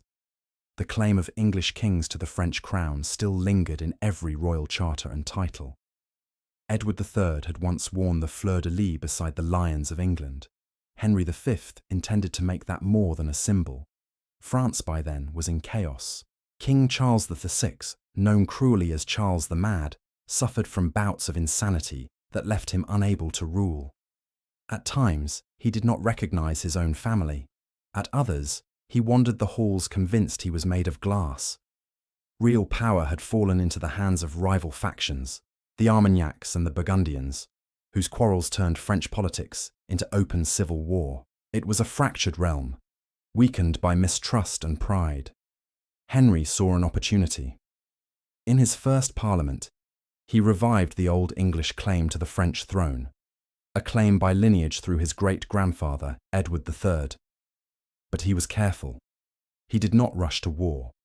He sent ambassadors to Paris, demanding a peace that could never be accepted, the full return of Aquitaine, Normandy, and Anjou, and a dowry for marriage to the French princess that would make kings tremble. The French negotiators stalled, offering half measures and polite words. But Henry's patience was not endless. In his private councils, he spoke quietly of honour, of restoring the glories lost by his ancestors, of reclaiming what he believed was rightfully England's. He prayed often, but his prayers were not for peace. They were for victory. By 1415, the preparations were complete. Armories rang with the hammering of smiths. Ships gathered along the southern ports. England, long inward-looking, now stretched outward once more. The king himself inspected every company, every bow, every cart of supplies. He was meticulous, deliberate, and tireless. The fleet that sailed from Southampton in August was vast. Nearly 12,000 men, archers and knights, priests and cooks, all bound for France. The banners of St. George fluttered in the wind, and as the ships drifted into the Channel, the soldiers sang psalms beneath a bright, late summer sun. They landed near Harfleur, a coastal fortress guarding the mouth of the Seine. It was to be the first step, a gateway into Normandy. But the siege that followed was long and bitter. The town's walls were strong, its defenders resolute, and the late summer heat turned the English camp into a pit of sickness. Dysentery spread through the ranks like fire. Men who had marched proudly from Southampton now lay groaning in the mud, their armour rusting beside them. Even the king fell ill for a time, though he would not leave the field. He was seen walking the camp at night, visiting the sick, sharing their food, and urging patience. It was this quiet discipline, this refusal to yield, that kept his army from collapse. At last, in September 1415, Harfleur surrendered. The gates opened, and Henry entered in solemn silence, not with triumph, but with exhaustion. Half his army was gone, dead, sick, or too weak to fight. He could have sailed home in victory, claiming success for the campaign. But that was not his way. Instead, he resolved to march across northern France, from Harfleur to the English stronghold at Calais, to prove that England still commanded the land as well as the sea. It was a bold move, some said, reckless. His men were tired and hungry, and the French armies were gathering. But Henry was calm. He ordered the standards raised and the drums to sound. Through rain and mud, the English army began its march. They crossed rivers swollen with autumn floods, trudged through farmlands stripped bare by war, and carried their wounded on makeshift carts. Every step northward felt heavier than the last. Meanwhile, the French lords, proud, numerous, and angry, swore that this time would be different. This time, the invader would not escape. Knights from across France rode to join the royal host. They polished their armour, confident in their numbers, certain that chivalry itself would crush the weary English. And somewhere along a narrow, muddy road between Harfleur and Calais, the two forces began to close the distance between them. It was late October, the fields sodden from weeks of rain. The English soldiers trudged onward, their boots sinking into the mire, their rations nearly gone. They were outnumbered more than 3 to 1. Yet the king rode among them, steady and composed, a quiet fire in his eyes. He was not the prince of tavern tales now, not the wild youth of legend. He was the king of a nation reborn through hardship. And ahead of him lay a battle that would define him forever.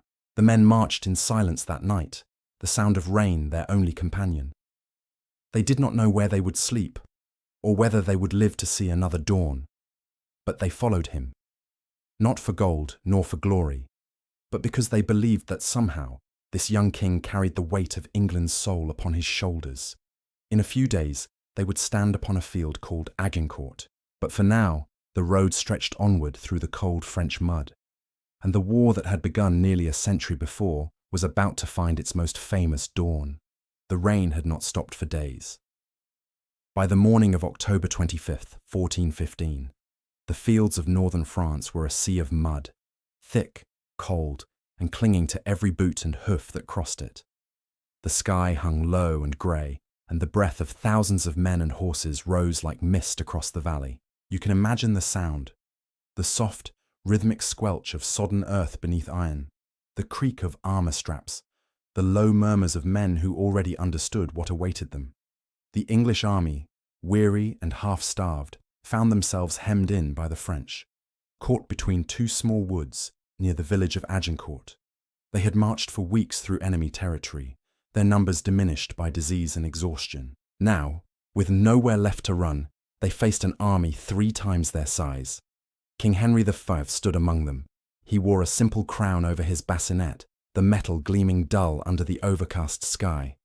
Those who saw him that morning remembered how calm he looked, not proud, not fearful, simply present, as if the burden of command had settled upon him like the weight of the rain itself. He had spent the night in prayer, listening to the wind move through the trees, and when dawn came, he spoke softly to his men, not as a distant monarch, but as one of them. He reminded them that they were fighting not for riches, but for England's name, for honour, and for one another. He told them that the fewer they were, the greater their share of glory would be. And though his words were quiet, they spread through the ranks like warmth in the chill air. The English soldiers took their positions. They formed 3 divisions, archers on the flanks, men-at-arms in the centre. Most had slept little. Their stomachs were empty, but their hands were steady. The archers drove wooden stakes into the ground before them, sharp at the ends, angled toward the enemy cavalry. They stood behind them, with longbows strung and ready, arrows set in bundles at their feet. Across the field, the French army glittered in steel and silk.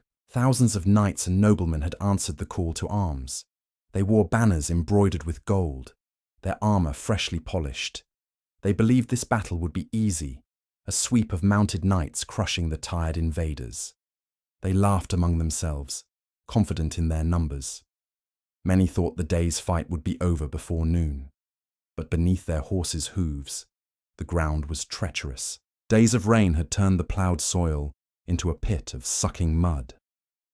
The narrow valley between the woods forced them to gather close together, shoulder to shoulder, horse to horse.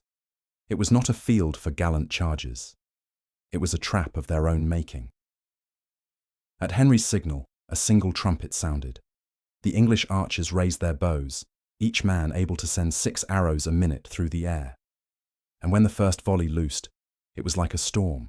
Tens of thousands of arrows whistled skyward, vanishing into the grey before falling with the sound of rain on armour. They struck shields, helms, and horses.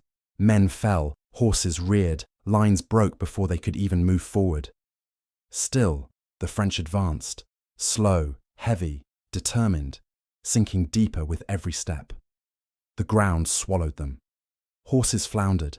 Men slipped beneath their own comrades, suffocated in mud and weight. Arrows continued to fall, piercing the joints of armour, finding flesh beneath plates. The air grew thick with the groans of the wounded and the sharp, snapping hum of bowstrings. And then, through that chaos, Henry gave the order for the men-at-arms to advance. The English line surged forward, not with banners waving, but with the grim steadiness of men who understood the cost of survival. They met the French head-on in the mire, shields locking, swords striking, the clash of steel muffled by wet soil. It was not a noble fight. It was confusion and exhaustion, faces pressed into mud, armour dented and slippery with rain and blood. Those trapped beneath the fallen could not rise. The narrowness of the field turned the battle into a crush, men suffocating before ever swinging a sword. Amid it all, Henry fought alongside his men. Accounts say he was struck once, a blow glancing from his helmet so hard it cracked the metal. He kept fighting, the plume of his crown bent and mud-stained, shouting orders until his voice was hoarse. By midday, the French line began to falter. Their cavalry, meant to sweep the flanks, had found no footing. Their knights, proud and furious, were trapped by their own armour, unable to retreat or breathe. The English archers, now out of arrows, waded forward with mallets, daggers and hatchets, stripping armour from fallen knights to use their own swords against them. It was brutal, desperate, and without glamour. When the fighting finally slowed, the field was unrecognisable. Thousands of Frenchmen lay dead or dying. Among them were some of the highest nobles of France, dukes, counts, and barons who had marched with songs and banners that morning. The English had lost perhaps a few hundred men, the French more than 6,000. Henry stood silent for a long time, looking over the carnage. He ordered prayers for the dead, both English and French. He refused to celebrate. He seemed to understand that this victory, however great, was not the end, only another step in a war that had already consumed generations. That night, the English soldiers huddled in the wet fields. They lit small fires and shared what food they had left. Bits of bread, a little wine, perhaps some dried meat. They whispered to one another of home, of families, of the strange quiet that comes after battle. Above them, the sky cleared for the first time in days, and stars emerged, sharp and cold. The next morning, Henry walked the field again. He found his banner still standing, soaked with rain and mud, and beside it, the fallen bodies of French nobles whose names would be recorded in sorrow for centuries. He ordered that their corpses be treated with respect, their identities noted, their heraldry preserved. For all the blood that had been shed, the chivalric code still lingered, fragile but not forgotten. Then at last, he turned his army north. They would march for Calais, to return home through the gates of triumph. The soldiers began their long journey, weary but alive, carrying with them the story of an impossible victory, one that would echo through English memory as proof that discipline and faith could triumph over pride and numbers. But even as they left Agincourt behind, the king's thoughts were already far ahead, of France itself, of treaties and crowns, and of how fragile victory could be when won in the mud. The war was far from over. For every victory England claimed, France would one day rise again to reclaim its own name. And as the army disappeared into the northern mist, one might wonder, was Agincourt truly a triumph, or merely the calm before another storm? The sea wind that rolled across the English Channel in the spring of 1416 carried with it a different kind of sound. Not the clash of battle, but the slow rhythm of ships rocking at anchor. England was celebrating. The victory at Agincourt had become more than a battle. It had become a legend. Bards sang of it in taverns, monks copied its tales into quiet manuscripts, and mothers whispered it to their children as proof that God favoured England's cause.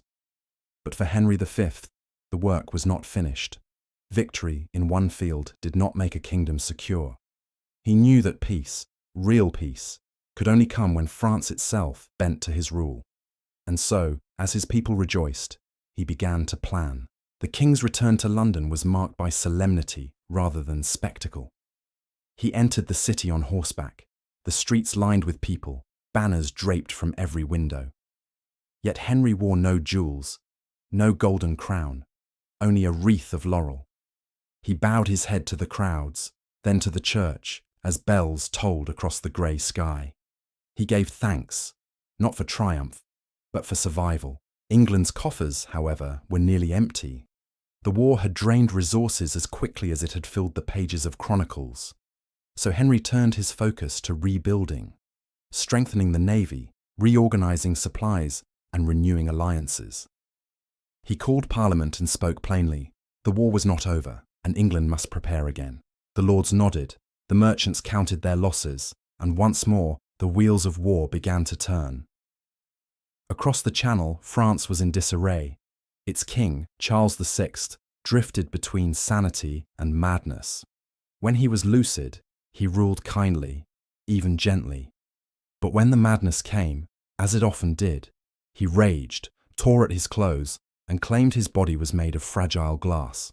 The French nobility fought among themselves, each faction seeking to guide or control him. The Armagnacs held Paris for a time, while the Burgundians, led by John the Fearless, sought their own advantage. The land was torn not by one war, but by many, political, personal, and civil. Henry watched it all with the patience of a chess player. He knew France's weakness was not its soldiers, but its divisions, and he intended to exploit them all. In 1417, he returned to France. This time, not as a raider or opportunist, but as a conqueror. His army was larger, better supplied, and guided by lessons learned from Agincourt. He landed in Normandy, a region rich in memory for the English crown. The Dukes of Normandy had once ruled England themselves, and Henry meant to reverse the tide, to reclaim what had been lost centuries before. The campaign was deliberate, methodical, and slow. He did not rush into grand battles. Instead, he besieged towns one by one, Caen, Alençon, Falaise, and countless smaller strongholds. His engineers built siege towers, cut off supplies, and starved garrisons into submission. He spared no effort, and often no mercy. Those who resisted fiercely were punished. Those who yielded were pardoned and left in peace. For the common people of Normandy, life became a strange rhythm of fear and routine. They tilled their fields under watchful eyes, paid taxes to whichever lord held the nearest castle, and prayed each night that their village would be spared. To them, kings and crowns were distant things, abstract forces that changed the language of their masters, but not the hunger in their bellies. By 1419, Henry's grip on Normandy was complete. Rouen, the great city on the Seine, fell after a terrible siege that lasted for months. Inside, famine had grown so desperate that rats and weeds became food. When the city finally surrendered, Henry entered through the same gates his ancestors had once built. The bells rang hollowly over streets lined with thin, pale faces. He offered the people bread before taking their oaths of loyalty. That gesture, small but deliberate, became part of his legend. He was feared as a conqueror, yet respected as a ruler who understood the value of order. But war has a way of stirring ghosts even among allies. The Burgundians, whose neutrality had once benefited Henry, began to waver.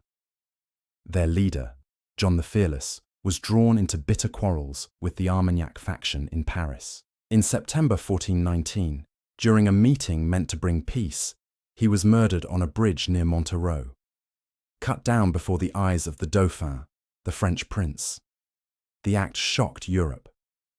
The Burgundians, enraged, turned fully toward Henry's side.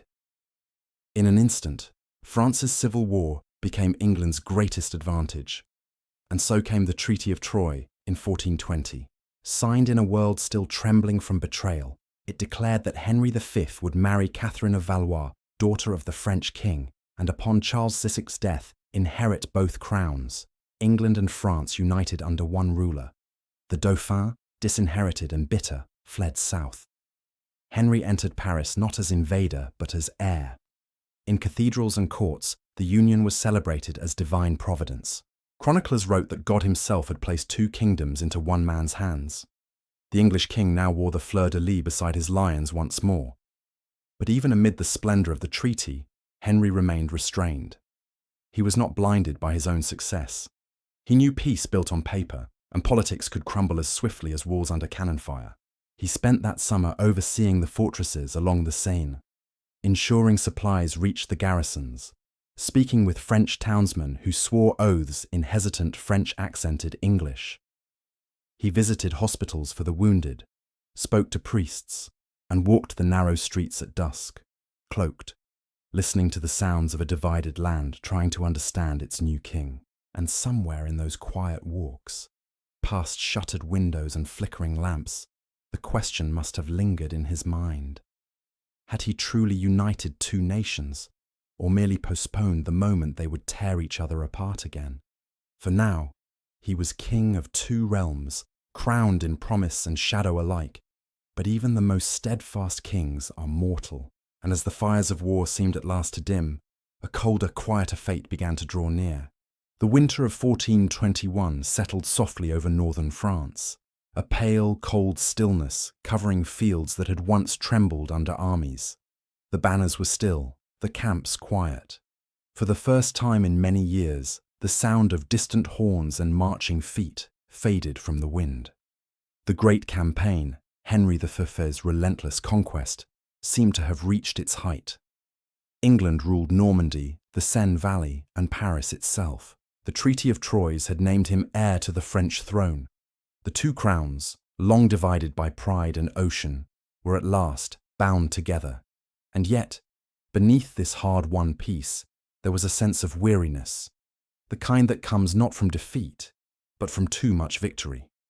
War had been the heartbeat of Henry's reign, and peace, though noble, sat uneasily on his shoulders. He had built his purpose upon action, and now he found himself in a world waiting to be maintained rather than won.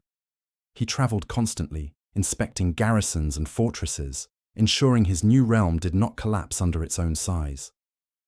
Everywhere he went, people watched him with a mix of awe and distance. The French saw him as conqueror, the English as saviour, and yet, to both, he remained somehow apart, a figure more carved from duty than flesh. Early that year, Queen Catherine of Valois, his young French bride, gave birth to a son. The child, Henry of Windsor, was born in the quiet halls of Windsor Castle, an infant already burdened with two crowns he could not yet lift.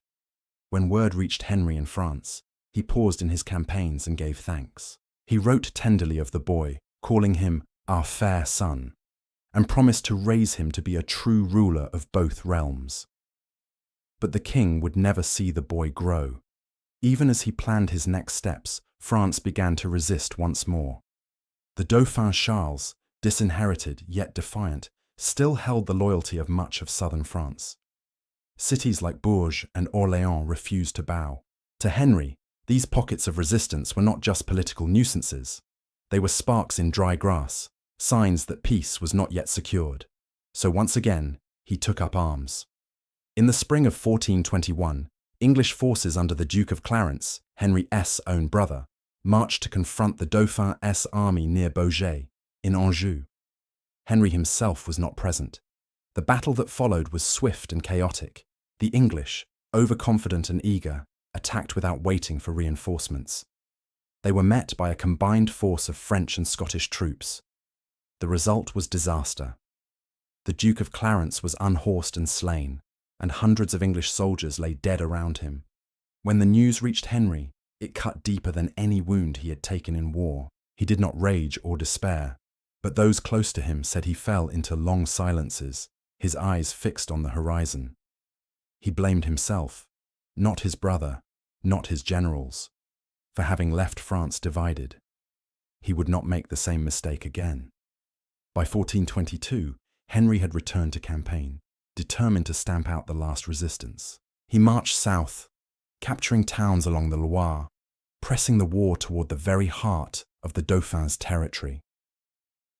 But the strain of years of ceaseless movement, of exposure and exhaustion, had begun to take its toll. He was only 34, but the lines on his face had deepened, and the fire in his eyes had dimmed to a steady glow. That summer, the army encamped near Meaux, a fortified town northeast of Paris. It was a long siege, slow, wet, and suffocating. The marshlands around Meaux bred fever and disease. The soldiers coughed in their tents. The rivers reeked of sickness. Henry, as always, refused to rest. He visited the trenches daily, speaking with archers and labourers, sharing their meals. He endured the same rain, the same cold nights, the same biting flies. He had always believed a king should not command from a distance, but this time his closeness came at a price. In June, he fell ill. At first, he dismissed it, a fever perhaps, or the weariness of campaign. He continued to work, issuing letters and commands, inspecting fortifications by torchlight. But the fever worsened. Some said it was dysentery, others that it was exhaustion, or the swamp's poisoned air. Whatever its cause, by August, the once unshakable king could no longer rise from his bed. He was carried to Vincennes, near Paris, where he lay surrounded by his most trusted men. The sound of the wind through the tall castle windows mingled with the faint chanting of priests. He spoke little, though those close to him said his mind remained clear. He asked for news of the siege, of the health of his men, of his queen and his infant son. He dictated a final will, careful, precise, leaving nothing to chance. He commanded that his son be crowned king of both England and France, and that his brother, the Duke of Bedford, act as regent until the child came of age. He asked for fairness, for unity, for the same discipline he had always demanded in life. On the last day of August 1422, as the bells of Paris tolled faintly in the distance, Henry V died. The priest said he passed peacefully, murmuring a final prayer. He was 35 years old. In England, the news arrived like the breaking of a spell. Church bells rang in mourning, and people wept openly in the streets. They had believed their king invincible, a man touched by providence. Now, his body was brought home across the Channel, the same sea he had crossed so many times in war. He was laid to rest in Westminster Abbey, beneath a simple stone effigy. Above him, carved angels held a crown aloft, as though waiting for his soul to claim it. In France, the old King Charles VI lingered only 2 months longer before following him into death. And so, by law and treaty, the infant Henry VI became king of both realms, an English baby, barely 1 year old, declared sovereign of France. For a moment, the dream seemed real. A child king, symbol of peace after a century of conflict. But peace, like youth, is fragile. And even as the candles burned beside the late king's tomb, old rivalries began to stir again. The conqueror was gone. The war, though quiet for now, had merely paused to take a breath. And one can't help but wonder, in that silence after Henry's death, as the two kingdoms stood uneasily side by side, did anyone truly believe the 100 Years' War was over? The year 1422 arrived like the slow closing of a heavy door. King Henry V of England, the conqueror of Agincourt, the soldier king who had united his kingdom behind his sword, was dead at just 35. Across the Channel, his rival, Charles VI of France, the mad king who had so long struggled against his own mind, also breathed his last. Two kings gone within months of each other, and yet the war, weary as it was, would not rest.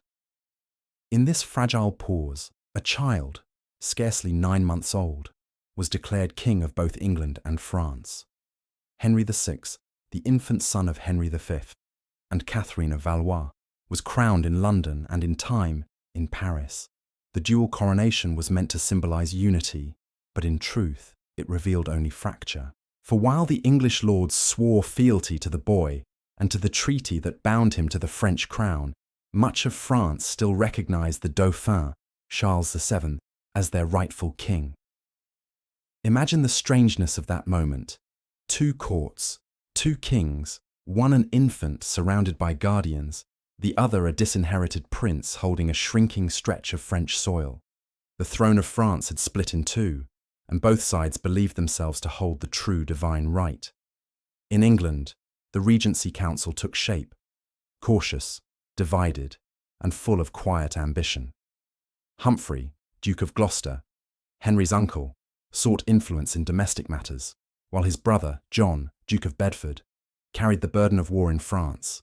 Bedford was a steady man, disciplined and thoughtful, perhaps the last English commander capable of maintaining what Henry V had built.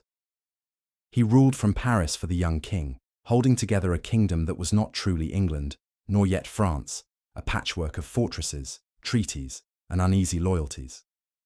The Burgundians, powerful allies of the English, remained the keystone. Without them, the whole structure might collapse. And even they, for all their oaths, served their own interests above all else. In the years that followed, England's position in France seemed secure. The capital was under English control, and much of northern France remained loyal. The countryside, however, told another story, one of weariness, hunger, and quiet rebellion. French peasants, taxed by both sides, no longer cared which king ruled, only that the fighting might stop. The English administrators, eager to enforce their new rule, demanded tributes and obedience. In towns like Rouen, Caen, and Paris, new officials issued proclamations in both French and English. Coins bore the infant king's name, his seal pressed by men who had never seen his face. But the English presence was stretched thin, an army scattered across hundreds of miles, garrisons supplied by a treasury that was slowly running dry. And as the years turned, the war's pace began to slow, not out of peace, but from exhaustion. Meanwhile, in the shadows of the Loire Valley, Charles VII, still called by some the King of Bourges for his limited domain, began to find his footing. His court, though impoverished, became a gathering place for loyalists, scholars, and small bands of soldiers who refused to surrender. Quietly, his advisors worked to rebuild what had been lost, collecting taxes, restoring roads, and reasserting the authority of the crown where they could. For all his caution, Charles carried an invisible weight. He was the son of a mad king, the heir of a kingdom torn apart, and a ruler many believed had been disinherited by God himself. Yet it was in these dark, uncertain years that the first whispers began, rumours of a sign that France was not yet abandoned. At the same time, the infant Henry VI grew under watchful eyes. Tutors taught him Latin and scripture, courtiers bowed deeply before him, and portraits were painted showing him crowned in gold leaf, the symbol of two kingdoms united under one child. But the unity was an illusion, a fragile dream held together by regents and parchment. Beyond the royal chambers, the reality was harder. In England, murmurs of discontent grew as taxes rose to fund the war. In France, the English cause began to lose its sense of inevitability. By 1428, the English regency had one goal left: to finish what Henry V had begun, to capture the last French stronghold of the Loire and force Charles VII into final submission. The town of Orléans, loyal to the Dauphin, became the next target, and so the English army marched again, weary but determined, under the banners of St. George and the Lion of England. In that moment, no one could have guessed that the siege of a single city would turn the tide of a 100-year struggle. No one could imagine that a voice, not of a knight, not of a noble, but of a peasant girl, would soon echo louder than all the kings of Europe. The year 1430 brought with it a whisper carried through the fields and villages of France, a whisper that would grow into a cry of faith and fire. It began, as many stories do, far from the courts and councils of kings. In a small village called Domremy, near the borderlands of Champagne and Lorraine, lived a farmer's daughter named Jeanne. To history, she would be called Joan of Arc. Her world was quiet, a landscape of orchards, narrow lanes, and the sound of church bells marking time. The war had touched her region, but distantly. Soldiers sometimes passed through. Taxes were collected for lords who rarely appeared. Yet within this ordinary life, Joan began to believe she was hearing something extraordinary. Voices, gentle and commanding, urging her toward a destiny she could not have imagined. They told her, she said, to go to the Dauphin, Charles VII, and help him reclaim his kingdom. They told her she would drive out the English and see him crowned in Reims, as all rightful French kings had been before him. To those who knew her, it was unthinkable. A girl of 16, illiterate, a peasant, speaking of kings and armies. Yet something in her voice, or perhaps in the desperation of the times, gave her words weight. Her family tried to dissuade her. Her village priest doubted her. But Joan's resolve did not waver. She travelled first to Vaucouleurs, where she demanded an audience with Robert de Baudricourt, the local captain. He laughed, as soldiers often do at strange requests. But after weeks of persistence, and after news reached him of French defeats that seemed endless, he relented. Jeanne was given a horse, armour, and a small escort. She rode to Chinon to meet the Dauphin. Imagine the scene: a dimly lit hall, the air thick with candle smoke and expectation. Charles, cautious and uncertain, decided to test the girl. He stood among his courtiers, dressed plainly, and let another man sit upon the throne. Yet Joan walked straight to him, bowing deeply. "Gentle Dauphin," she said, "God has sent me to raise the siege of Orléans and to lead you to your coronation." Whatever skepticism he felt, Charles could not deny the force of her conviction.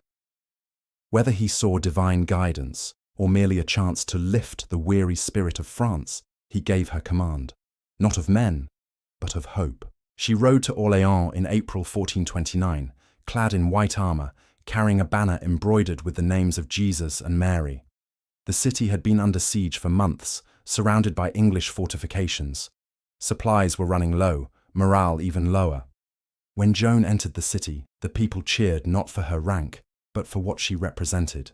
A living promise that God had not abandoned them. The English scoffed. They called her the witch, the whore of the Armagnacs. Yet in the days that followed, something changed. Her courage spread through the French ranks like fire in dry grass. She urged the soldiers forward, prayed with them before battle, and forbade profanity and looting. Then, one morning in early May, she led the assault. Arrows and stones rained down from the walls. Yet Joan pressed on, carrying her banner high. She was struck by an arrow, wounded in the shoulder, but returned to the fight, her presence steadying the men who wavered. By May 8th, the siege was broken. The English withdrew. Orléans was free. For the first time in decades, France felt the weight of English power begin to lift. Joan's victory was more than military, it was spiritual. In a war that had long seemed endless, she had given her people something greater than strategy. She had given them belief. Charles VII moved quickly to seize the moment. With Joan at his side, he marched toward Reims, through towns that had once sworn loyalty to England and now opened their gates in peace. The coronation took place that July. As the holy oil touched his forehead, Charles became, at last, the anointed King of France. Joan stood beside him, holding her banner. "It had borne the pain," she said softly. "It is only right it should share the honor." But the light that had risen so swiftly would not last. The war had not ended, and the English, though shaken, were far from defeated. In 1430, Joan rode north to defend the city of Compiègne. There, in a confused skirmish outside the gates, she was unhorsed and captured by the Burgundians, allies of the English. They recognized her immediately. To them, she was not a saint, but a prize. She was handed over to the English for a ransom. The court in Rouen, where she was taken, was no battlefield. It was worse, a chamber of accusation. The trial that followed was long and cruel. Learned men of the church questioned her, seeking to twist her words into proof of heresy. They asked about her voices, her visions, her clothing. She answered with the same calm that had guided her through fire. "I am not afraid," she said, "for God is with me." But the verdict was decided long before the questions began. In May 1431, at the age of 19, Joan of Arc was condemned and burned at the stake. Witnesses said she called upon the name of Jesus until the very end. The flames that consumed her body did not consume her story.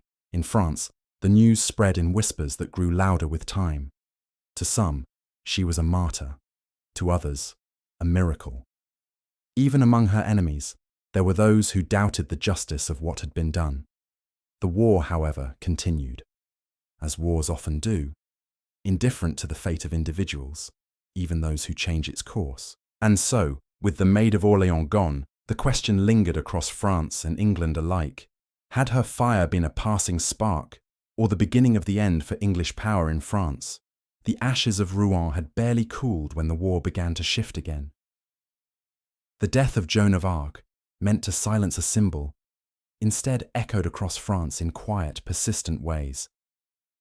Her courage lingered in the songs of soldiers, in the whispered prayers of villagers, and in the resolve of a once broken king. Charles VII, now crowned and cautious, began to rebuild not through glory, but through patience. His was not the war of Henry V, all banners and thunder, but of ledgers, treaties, and slow restoration. While England held its castles and garrisons across Normandy and Aquitaine, France began to weave itself back together from the inside. Charles reorganized his armies, creating a system of compagnies d'ordonnance, permanent units paid directly by the crown. No longer would his men live by pillage and chance. For the first time in generations, France began to have something like a standing army. It was small but steady, and it owed its loyalty not to local lords, but to the king. At the same time, he reformed his finances, imposing regular taxes, the tile, that allowed him to sustain these new forces. It was unromantic work, numbers and parchment rather than swords and banners, but it was the foundation upon which recovery would rest.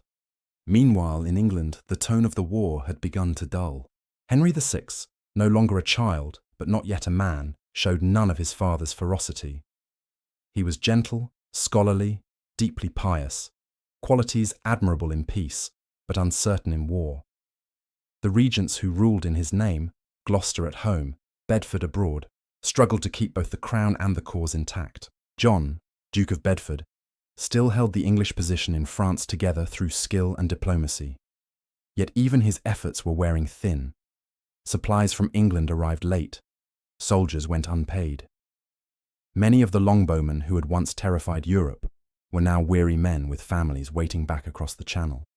And the Burgundians, those ever-necessary allies, had begun to drift.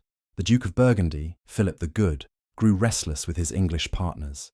He admired Henry V, but Henry VI was a boy, and the war no longer promised profit. Burgundy had its own ambitions, trade, stability, and control over its wealthy cities. England's cause was becoming a burden.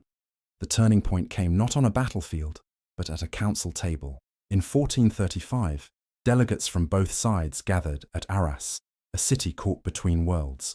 The meeting was meant to seek peace, or at least a pause.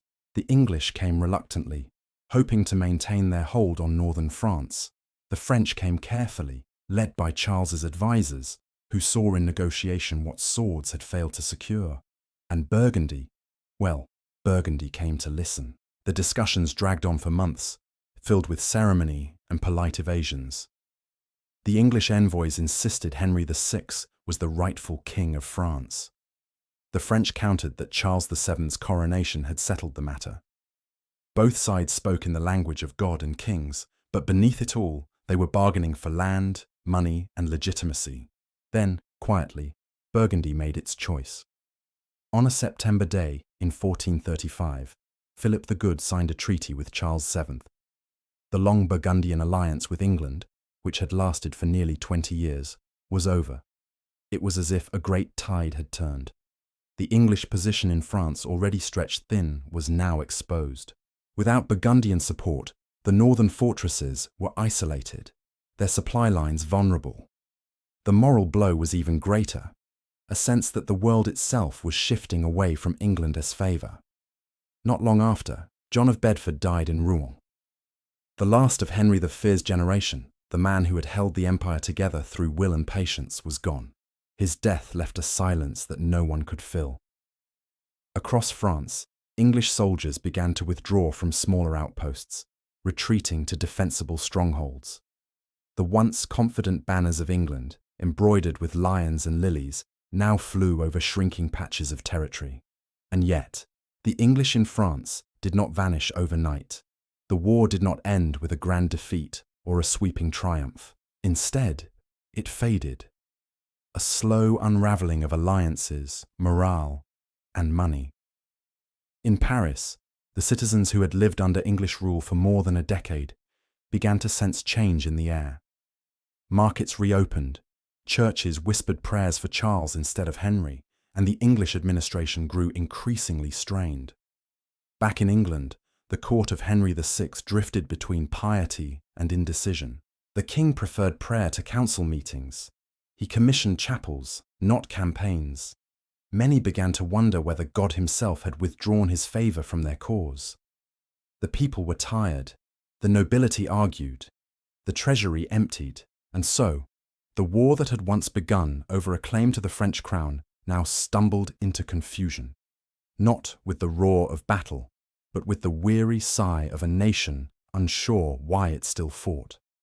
But even as England's fortunes dimmed, one question remained. Could the kingdom withdraw without losing its honour? Could a generation raised on stories of Agincourt accept the slow loss of everything their fathers had won? As the 1430s drew to a close, the answer was still uncertain. France was awakening, England was faltering, and yet the war lingered on, stubborn as memory, heavy as duty. The Treaty of Arras had changed everything, though it happened quietly, without a battle cry or a single arrow loosed.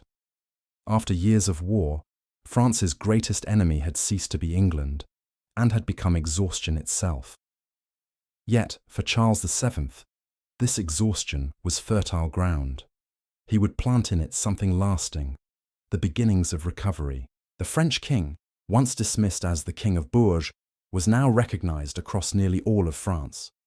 The defection of Burgundy had been more than political, it had been spiritual. It marked the moment France stopped enduring and began reclaiming. Charles's reforms, slow and steady, began to bear fruit. His standing army, small, disciplined and loyal, moved across the countryside, not to plunder, but to enforce royal order. He re-established courts, repaired bridges, restored trade routes. It was the quiet work of sovereignty returning home. For the people, these were not grand gestures. They were simple mercies. Markets reopened, taxes were collected in coins rather than promises, and villages long abandoned began to hear the sound of church bells again. Yet war, though fading, still haunted the land. English garrisons held firm in Normandy, Gascony, and Calais, fragments of what had once been a proud continental empire. In Rouen, English soldiers patrolled streets where French banners once flew. In Bordeaux, merchants still swore loyalty to the English crown, for commerce had long tied them more closely to London than to Paris.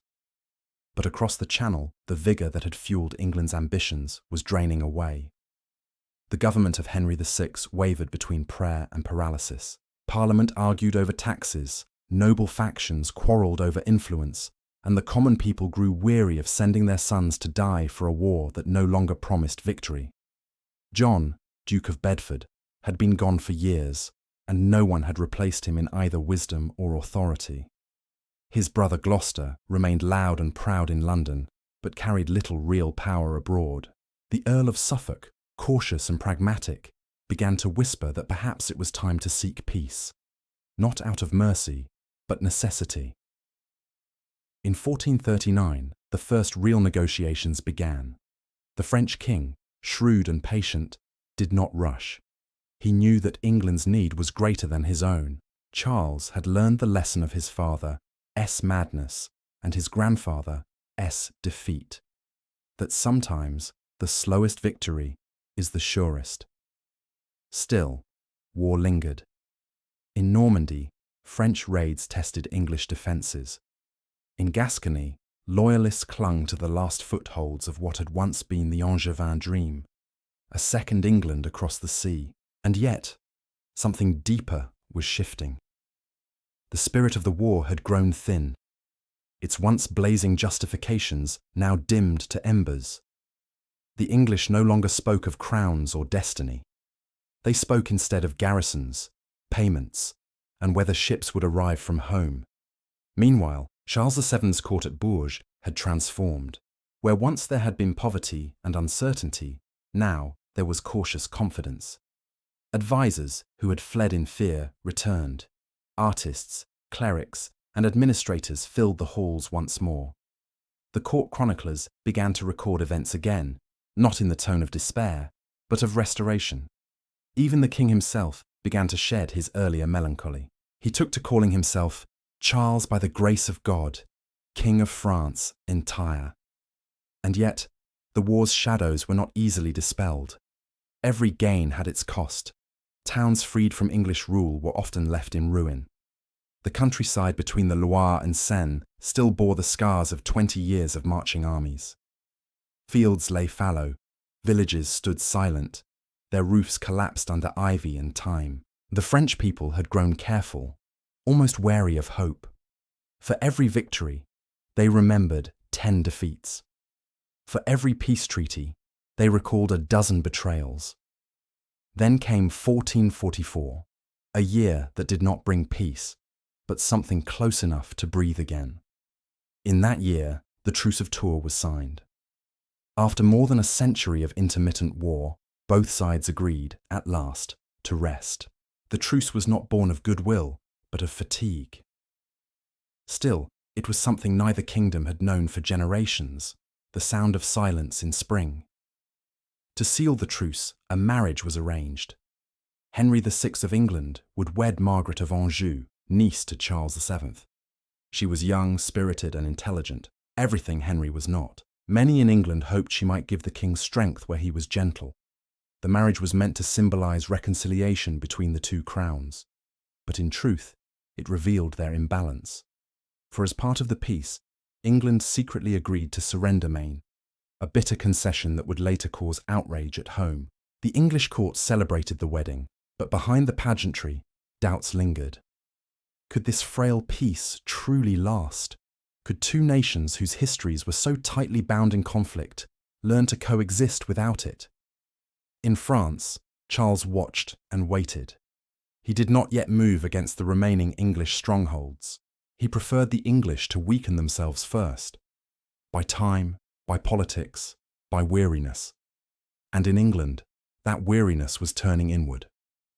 The nobles who had once rallied behind Henry V now quarrelled over titles and influence. The young king, kind and devout, lacked the will to control them. As the 1440s drew to a close, the empire England had built on French soil stood in twilight, not yet destroyed, but already hollow. Its castles were still manned, its flags still flew, but they were shadows of former glory. And so the question loomed, like a storm on the horizon. When the tide of empire finally retreats, does it leave peace in its wake, or only emptiness? The truce that began in 1444 did not bring peace to weary England. It brought delay, the kind that allows old wounds to ache more deeply in stillness. For 6 years, the war along the French frontier quieted, and both kingdoms turned inward.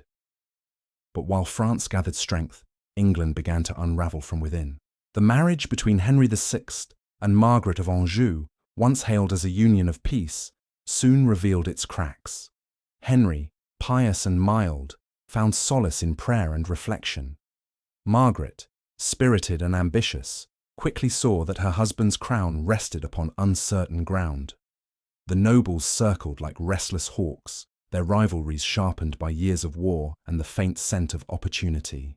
Meanwhile, across the Channel, Charles VII waited. The King of France, now steady in rule, had no desire to rush. He used the truce as a forge, rebuilding armies, fortifying towns, and reorganizing the kingdom that had so long been divided. Where Henry prayed for peace, Charles prepared for its inevitable collapse. And collapse it did. By 1449, the fragile truce broke under the strain of accusation and mistrust. Skirmishes flared along the Norman border, small at first, then larger, until restraint gave way to open war once more. But this time, the war no longer resembled the grand campaigns of old. There was no Henry V to lead a shining host, no cry of St. George across muddy fields. The English garrisons in Normandy were thin, poorly supplied, and commanded by men more loyal to their purses than their banners. The treasury in London was empty. Parliament balked at new taxes. The French, by contrast, moved with quiet precision. Charles's armies, reorganized under capable captains like Dunois and Richemont, marched not as raiders, but as reclaimers. Town after town opened its gates, sometimes without a fight. The people of Normandy, long burdened by occupation, often welcomed the fleur-de-lis once more. In 1449, the campaign began in earnest. The French struck first at Rouen, the symbolic heart of English Normandy. The city had once been the proud seat of English authority, the place where Joan of Arc had been condemned to flame. Now, 2 decades later, it became the place of England's undoing. The siege of Rouen lasted weeks, not months. The city's defenders, unpaid and disheartened, could not hold. When the gates opened to the French in October 1449, the fall was more surrender than conquest. The English administrators, realizing their position hopeless, negotiated safe passage back to England. It was a quiet end for what had once been England's greatest jewel in France. From there, the French advance moved swiftly. Harfleur, once the proud landing point of Henry V, fell soon after. Caen resisted, briefly, before its walls too yielded. Each loss struck not only at territory, but at memory.